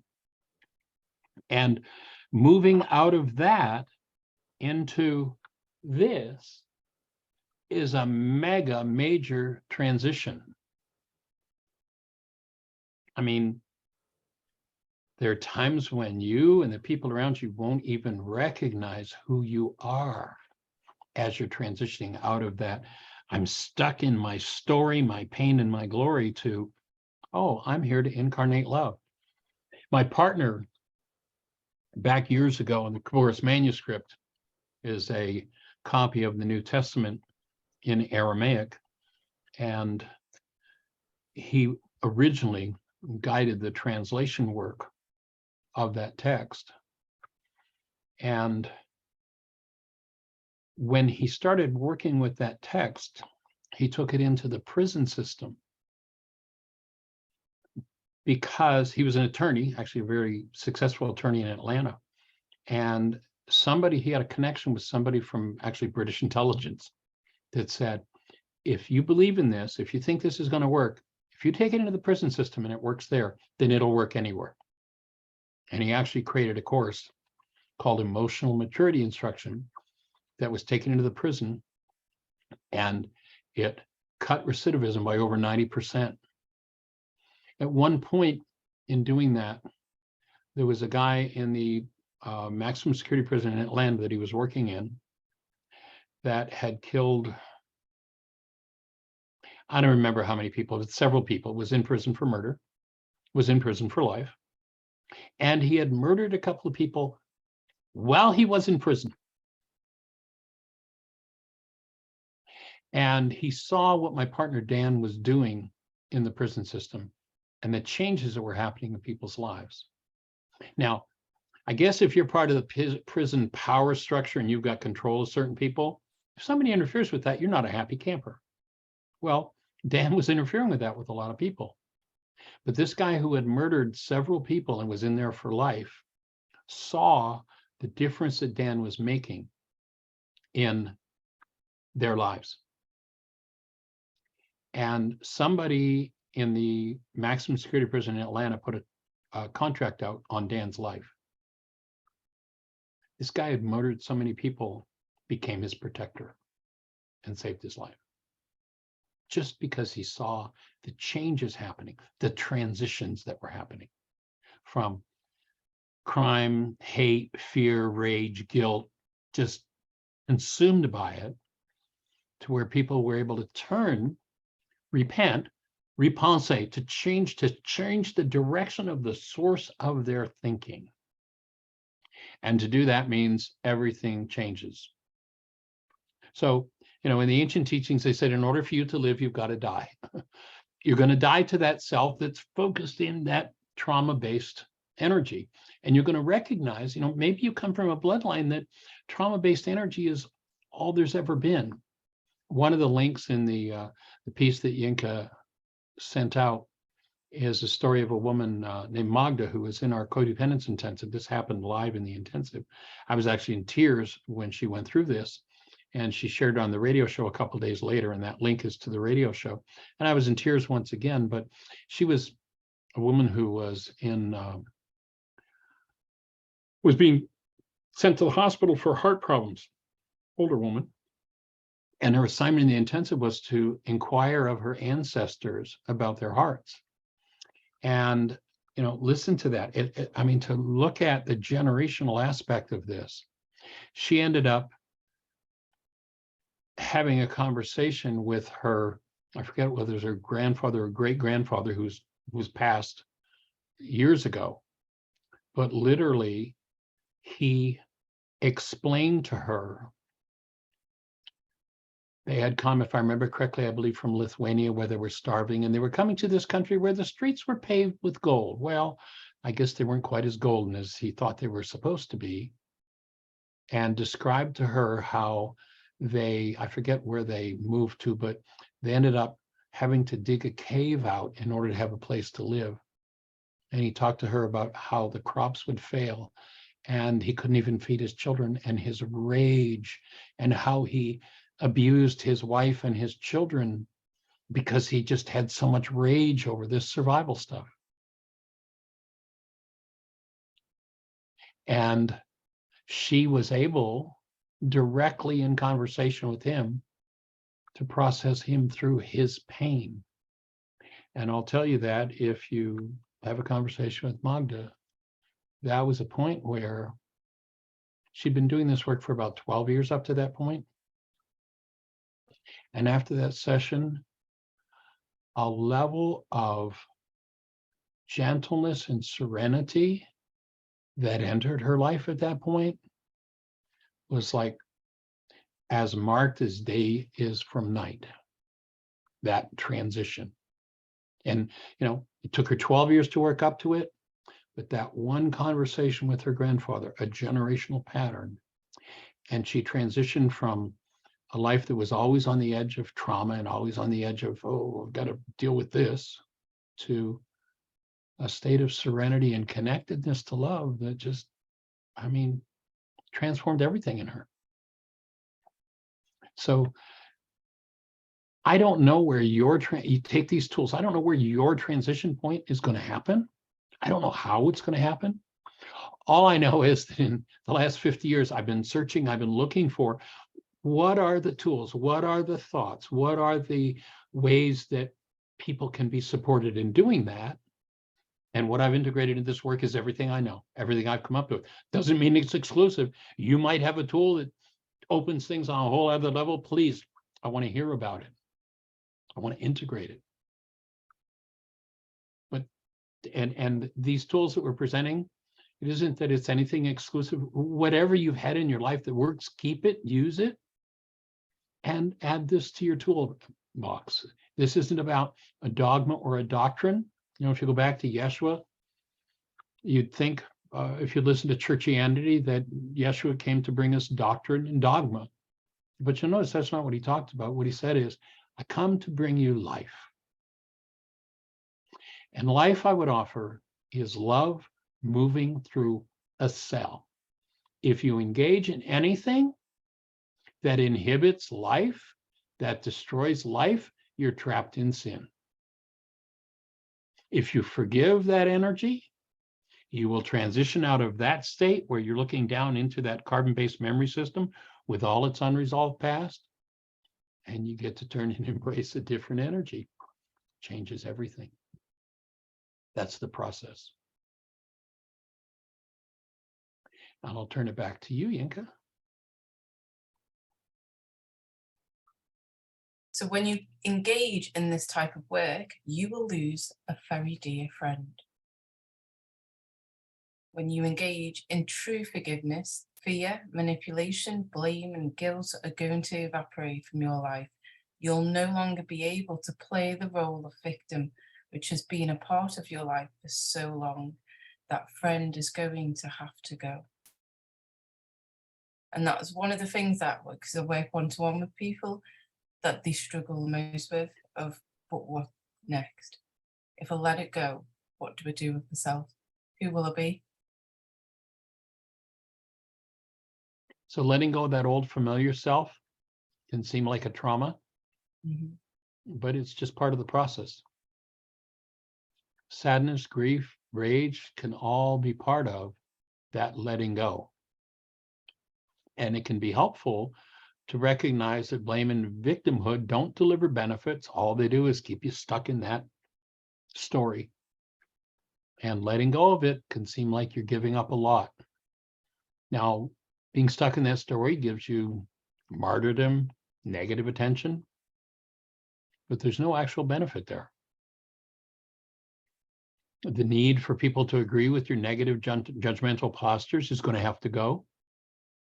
And the habit mind with its hostility and fear is going to have to be defeated. I mean, literally, your mind's reflection of you will come from a totally different place. And the old self, and I mean literally that self that you looked at in the mirror, a picture in your mind built out of unresolved trauma, is going to eventually dissipate and disappear. Again, in order for you to live, you've got to die. You die to that self. And that transition time is a powerful place to be. That old idea, we hear it so often from people. You'll be sorry when you see what happens to me as a result of what you've done. Like some sort of perverse, okay, I'll suffer, but you know, you're going to be sorry for it. That's all going to go. I mean, all of those thought disorders are going to have to be forgiven. That idea of, oh, you'll be sorry, you know, it's kind of a perverse. That's just a form of vengeance. And if you are doing things like that, it's in your own physiology. And you have to recognize that the insecurity of that their energetic patterns just have to be forgiven. They have to be removed. And each one is a victim only of their own behaviors. Give yourself the gift of thinking new thoughts, doing new behaviors, and new behaviors may feel awkward at first. It's like, this isn't natural. Well, yeah, if you've been born and bred in hostility and fear and live in a culture of hostility or fear, which by and large this one is. I mean, you just look at the fact that, you know, on planet Earth, we've killed 170 million people in the last 70 years, at least that many. It's time for it to go. Time for it to be finished. Time to function as active present love and transition to the place where you continuously are able to turn toward the higher and let loose of the lower. And that's where the ultimate reward is. And what you will achieve as a result of that is you will come into the full-blown direct experience of yourself as active present love.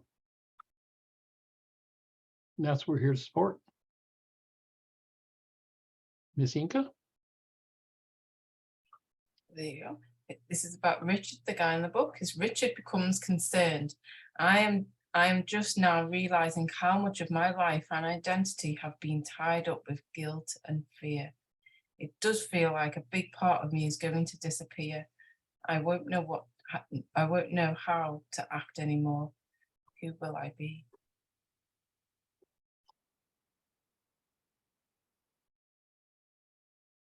I worked with a physician several years ago in Fort Lauderdale, and there was a gentleman who was a friend of his who had cancer. And this physician had studied and done my work, done several intensives over the years. And he's like, I need you to talk to my friend because he's killing himself with his rage. He's got cancer, and, you know, would you work with him? And I said, yeah, I'll work with him. So I worked with him for several weeks. And this fellow got to the point where he really recognized that his rage was the cause of his own cancer. And he said, I'm not giving it up. That's a part of who I am. And if I give it up, then I'll be giving up who I am. He died. He literally, and he knew, he got the connection as to how he was killing himself. And he wasn't going to give it up, which of course is everybody's right. My offering is that at every moment, whatever's going on, that when that power person voice speaks through you, it is not you. When that power person with its hostility, its fear, its rage, its guilt, its grief speaks as though it's your voice, it's not your voice. It's simply replicating the past. Your voice is a voice connected to the active presence of love, designed to come into this body-mind unit, to incarnate here, and literally through resonance be able to pour that energy of active present love into the world. And that's what we're here to support. Ms. Inca? And this is just jot down. Does blame and victimhood deliver any benefits? Recognizing what benefits does blame and victimhood deliver? Have they brought love, benefits, or reward? Aside from Perverse sense of righteousness, martyrdom or negative attention or sympathy. It's often, you know, people get their you know, accolades out of, well, they feel sorry for me. See, I'm important. but that's a totally disintegrative state in the tissue structure. Time to transition, to turn your attention in another direction and let a different mind come in and run your life. You know, the generational mind comes from the bottom up. That higher mind comes from the top down. You're here to incarnate as love in this world, in this form.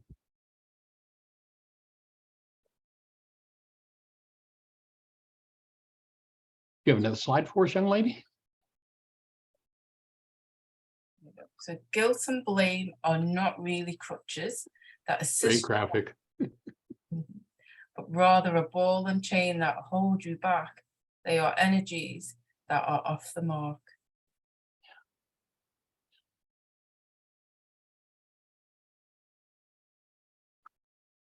Richard gleaned from doing his work where the fruit of his willingness to look at his own painful realities would change his life forever.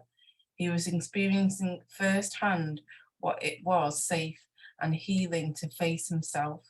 He was in transition from victimhood to empowerment. I've shared this before on the in the study group, but I'm just looking once again. Let me just take a second here. This is a piece that was written, I'm doing a search for it now, by a man named Francois Fenelon. This guy goes back, he lived from 1651 to 1715. And here's what he says. And this is what everybody sooner or later is going to get to look at. I don't care whether you're the king or the queen. Actually, we've been watching this Netflix series. We actually just completed what there is of it, called The Crown, since the queen passed. And it's been really interesting to look at some of the family dynamics that are there. And toward, you know, the last session or two, what they came out with were some of the ancestors that, you know, that have been locked away and hidden and never spoken about. But, and so it doesn't matter who you are. That's what's in carbon-based memory. So here's what Francois Fenelon wrote somewhere around 1705, 1710. As the light increases, we see ourselves to be worse than we thought. We're amazed at our former blindness as we see issuing forth from the depths of our heart a whole swarm of shameful feelings like filthy reptiles crawling from a hidden cave. We never could have believed that we'd harbored such things, and we stand aghast as we watch them gradually appear. But while our faults diminish, the light by which we see them waxes brighter, and we are filled with horror. Bear in mind, for your comfort, that we only perceive our malady when the cure begins. So as you engage in the tools, you're going to open stuff up in there that, you know, maybe your bloodline's been really good at keeping stuff down. It makes so much noise you can hardly take your eyes off of it, but by and large, it's hidden. As you make that transition, repent, turn your thinking another way, and allow that new energy to come in. You're empowered. You're flooded with a level of power that allows you to open things that the generations never could even have imagined facing. And you can get to a space of safety and empowerment where you can open and just dissolve all of that. And when you do that, you open not only the energy for your own healing, but for the people who initiated those traumas and never knew how to deal with them. Yeah, they're dead and gone, but let me tell you, they are energetically existent, and what they're carrying is still the trauma that's been unresolved in them. As you resolve that, you open the space for them to be free. And you open the space for your future generations to not have to deal with it. It's an awesome, awesome process. I love what Jonas Salk said, the man who invented the Salk vaccine. I think it's far more important than the Salk vaccine. He said the most important thing you can be is a good ancestor. And how I understand that is, I'm going to go in and do the work in this structure that needs to be done. Open the energy dynamics to free my generations in both directions of trauma, and bring in the light with which to embrace and process all of those energetic patterns out of my tissue structure, all of the sin, talk about taking on the sins of the world. That's what this means. Am I willing to open this and everything that's in me that's unlike love to come forward in me in the presence of active love that I've practiced holding tight to, so that when it comes up, that energy just dissolves and I free myself and my bloodline from it. That's the real implication of this work. That's what it's all about. Alfie.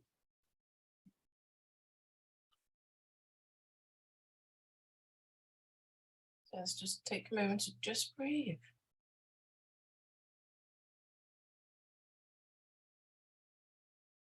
What a gift, the ability to breathe. It is awesome.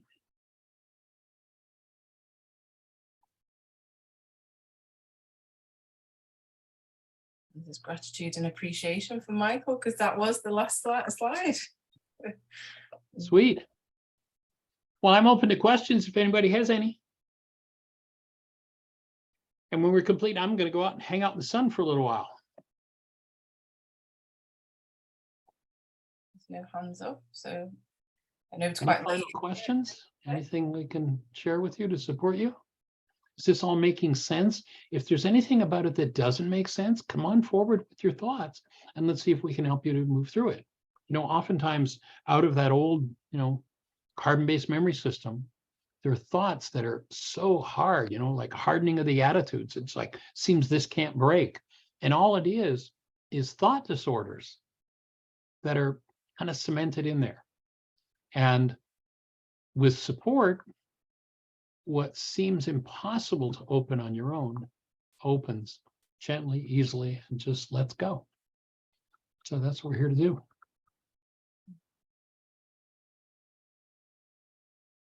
And there's a comment there from Right. Brioni.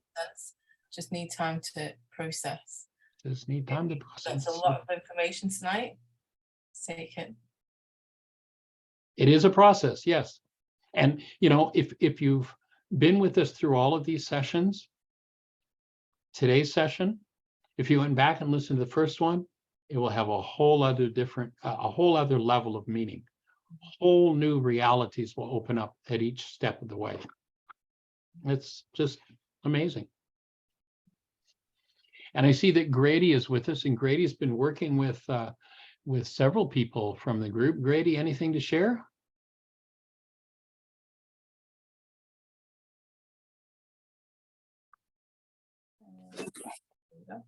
It's just been a real thrill to listen to. The people I'm working with are very excited, very studious, and it's very rewarding work to be involved with, both either assisting someone or doing your own work. So I would just say, everyone, stay the course. I heard that Michael from Heartland was with you today in the session. That's awesome. Sweet. Yes. We met again today. Second time this week. Cool. Awesome. Well, anybody else out there with a thought, question, answer? I see Vernie's with us. Vernie is a young lady who lives in Memphis, Tennessee, who's been doing this work for, 30 years, Vernie. Do you have anything to share with us? And if not, that's cool, but just had the thought. Vernie's been through so many layers of this work over the last 3 decades. All right, well, anybody, question, thoughts, answers, ideas? I think everyone's processing. Go for it. That's great. I just wanted to say, because I think the next session would be my school holidays, and so that week I'll be taking a full week off, which is not next following week. So our so next session will be a month, then it'll be the yeah, fourth week. Yeah, the 4th week. Okay. Yeah. Cool. Well, we're actually going to be heading out in about a week. We have a new grandbaby. My son, Michael J, has been wanting babies forever. His biological clock has been ticking. And so he and his wife, Jamie, about 3 weeks ago now, birthed our newest granddaughter, Kaylee Jo. And so we're going to leave here next, I think it's Tuesday, and head up there and get 10 days with, we've actually got 2 granddaughters in St. Louis. So we're going to visit with them, Adeline and Avery Catherine, and my daughter Krista. We're going to get to hang out with them a little bit, and then head to St. Louis and get 10 days with Michael J and our new granddaughter. So hold the space for us if you would, and we'll look forward to the next time we get together. And remember that the radio show is there 5 days a week from 1 till 2 o'clock.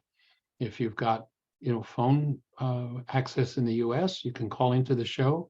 The phone number is 563-999-3581. Call the show 5 days a week, 1 till 2 o'clock Eastern time, actually noon till 2 o'clock. The first hour is done by a clinical psychologist, Dr. Tim Hayes. And then we do the second hour of Mind Shifters Radio. So if you have any questions, we're happy to support you. You can also just through your computer, go to our website, open whyagain.org, click on the microphone, and that'll drill you down into a link, and you can listen to the show there. You can go into the chat room. You have to set up an account with Blog Talk Radio, but they're very protective of the information. It's simple to set up, and you can ask questions in the chat room and listen to the show that way as well. So download the app, go to your app store and type in Heartland Aramaic Forgiveness, and you'll be looking at the world's only true forgiveness app. So every resource we can put together for you, we are delighted to do it, and hope that it supports you in your journey and your family's journey. I just want to say as well, if anybody would like to donate support, as most of you know that this book club runs off donations, but I ask that if anybody's wanting to donate from these teachings, please donate it directly to Michael. I'd like to support him in all the teachings he's doing and coming and bringing this to the session as well. So if this work is supporting you, that would be awesome. We appreciate you, Yinka, putting that out in our direction. Actually, Jeannie and I have been on the road for years, actually for over 40 years now. I've been on the road. And then about 4 years ago, my father-in-law got ill, Jeannie's dad, and he couldn't live on his own. They were getting ready to put him in a nursing home. So we stopped traveling and moved in with him. And of course, that kind of cut our cash flow. And then, COVID came along, and we haven't opened Heartland in 3 years. So it just sits there and absorbs money. And so if anybody is being supported by this work and you're in a position to, and you'd like to, then if you go to our website, whyagain.org, there's a link. You can just click and it goes to PayPal, but you can use a credit card or a PayPal account to PayPal acts as the receiver of your credit card. And if it's supporting you and you want to support it, that would be awesome. It will help us to keep developing the tools that we have. And Jeannie, you've got a thought for us? Yeah, I hope you can hear me. I've got a few questions. I've got a problem with my car and I've been trying to find the number of a garage. First of all, Yeshua in the Bible, was he crucified? Was he the one crucified, first of all? Yeshua, the Aramaic name of the man that they call Jesus, a rabbi wasn't overly acceptable in the Greco-Roman world, which is where, people like Paul were taking his teachings. So what they did is they looked for, well, what kind of a name could we use that people would recognize and be friendly with? And Jesus is Hail Zeus. Everybody knew Zeus. And so his name is not Jesus. His name was Yeshua. And we're talking about his first century Aramaic teachings, which, my original work is in electronics with a side study in physics back in my educational background.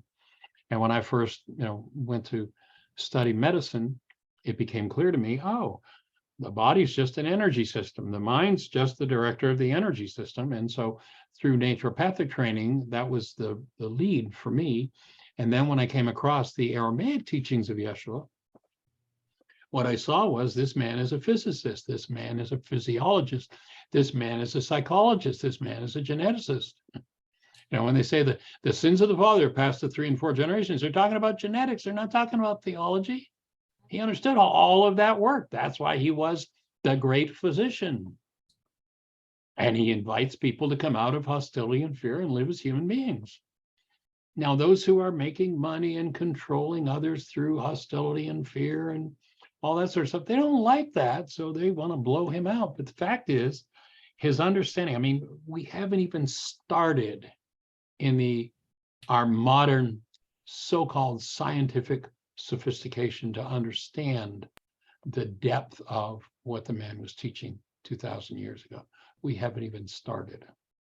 So, And we're here to bring it forward. So yes, that's he. so Yeshua wasn't the one who got crucified. The one who got crucified was Jesus. Well, okay, let's do that again. So Yeshua is his name, but that wasn't a very acceptable name. So they made one up for him in order to make him acceptable to the Greco-Roman world. And that's where Jesus comes from. They are one and the same. They just gave him a name that would be make it acceptable. Okay, all right. That'd be my take. Yeah, gratitude. And you mentioned about victim mentality and losing that. Well, you know, I've lived in that a long time. So, you know, I mean, I'm sure you probably explained it, but how do we actually lose that? Is it by doing the worksheets? So, as I said earlier to Corey, if you go back to day 1 of my radio shows and you start listening, 11 years, 5 days a week, 52 weeks a year for 11 years, an hour a day. If you listen to all of that, if you go back to our first radio or our first Hear My Voice book club on Why Is This Happening to Me Again, and you listen to it, I will only answer and address that question you just asked. It's every tool we've got, Gina, everything. Go back when we complete, listen where Corey asked the question, how do I do this? And I explained. Everything you've heard me say is every tool you've now got to work through. And it doesn't matter what it is. Is it rage? Is it fear? Is it sadness? Is it grief? Is it cancer? Is it, it doesn't matter what it is. Here are the tools. To the best of your ability, put them to work. As you practice with them, you will become more skilled at using them. And that's what we're here to support you in. Okay. And hopefully they'll all be loaded up, because they take a bit of a while, so they'll be loaded up on YouTube, hopefully by Sunday. Just to quickly say that the information on the donation was slightly wrong, so I've just changed that. This is the link to click on for the donation. Okay. Corey has a question for us. Well, so one more thing. Could I ask you to hold space as well with what's going on around my mother, please, as well? Of course, yes. Am I hear coming that across she's. as a victim like that or not? Say it again. Am I coming across as a victim by saying that? No, I you know, if someone's passing, I think that we all deserve support from everyone else in standing as that space of love and moving through. I mean, the trauma, the misunderstanding, the pain that our generations have around death is enormous. When one works through that pain, they can stand in the presence of death and see beauty and wonderment and a powerful experience, rather than their minds out of that old has-been simply bringing up trauma. You know, if I'm in pain around someone passing, my pain is about what I haven't worked through with them. If there's nothing in me that is pain around them, I'll simply stand as a space of active present love for them and support their transitioning. That's one of the things the work empowers you to do. I worked with a woman back, this goes back 35 years ago. I had a private practice in South Florida, and there was a woman who was in her mid-60s, and she worked with me on a regular basis Her father and mother were both in their 90s, and the word death was not allowed in their family system. I mean, it just wasn't allowed. And she did a lot of work with me on a private basis around the fact that her father's passing was imminent. She went home finally and got up the courage to speak to the fact that father is going to die. He is dying. And there was an explosion in the household because we don't use that word dying in our house. She said that as a result of having the courage to do that, for the first, and this woman's about 65 at this point, for the first time in her life, she heard her father say the words, "I love you." And when her father passed, she and her two children and her mother were holding hands in a circle around dad, one of them holding one hand and one of them holding the other as he passed. And she said it was one of the most beautiful and powerful family experiences that they'd ever had. And she said, I had a better relationship with my father after he passed than I ever had when he was in his body. Yeah. I can say that about James. I've got a better relationship with James now he's in spirit, my son, than I ever did when he was in the body. Yeah. Awesome. So we hold the space for mom, gently being able to let go and make that transition. And I hold that you are blessed that you perhaps are able to be there for that moment. Oftentimes it's a private experience and people wait till everybody's out of the room. But if you're given the gift of being able to be there at that breath and breathe with her and hold that space, it is an awesome, awesome gift to give.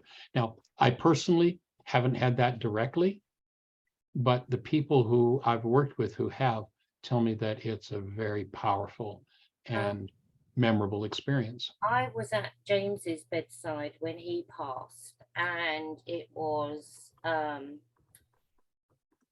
traumatic. I'd written my car off about half an hour before on my way. My family were in the room just being horrible to me. Be quiet, don't say anything to him. He doesn't want you here. Shush. So take a breath. Take a breath, Gina. Take a breath.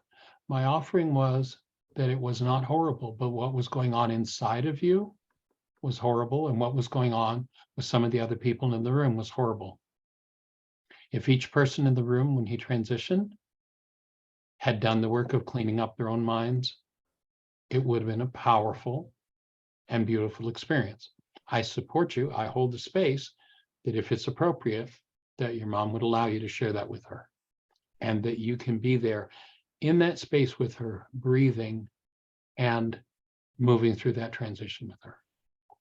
I would like to do some one-on-one work with you, Michael. How could I facilitate that, please? Okay, if you want to do some one-on-one work, as I say, I haven't done any one-on-one work for about 25 years, but Jeannie, my wife, does. And so if you want to drop her a note, her email is JEANIE, Jeannie at WHYagain.org. If you drop her a note, she does one-on-one work on Zoom, and so she'd be happy to make herself available, I'm sure.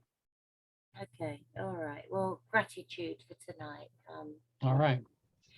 One more thing. But I will have to close shortly just because I'm here again in a few hours. I know, just one more thing. There wasn't so much pain around James's passing or even my mother's imminent passing. Gina, I'd like to hold for a minute. What I just heard was Yinka asking for support because she's been going since 5 this morning and has another session to do. So what I'd like to do, because, I mean, everybody's got personal processing that they'd like to do here and now. I understand that. But I'd like to honor Yinka at this point. We're offering the support we can. We'll hold the space for you.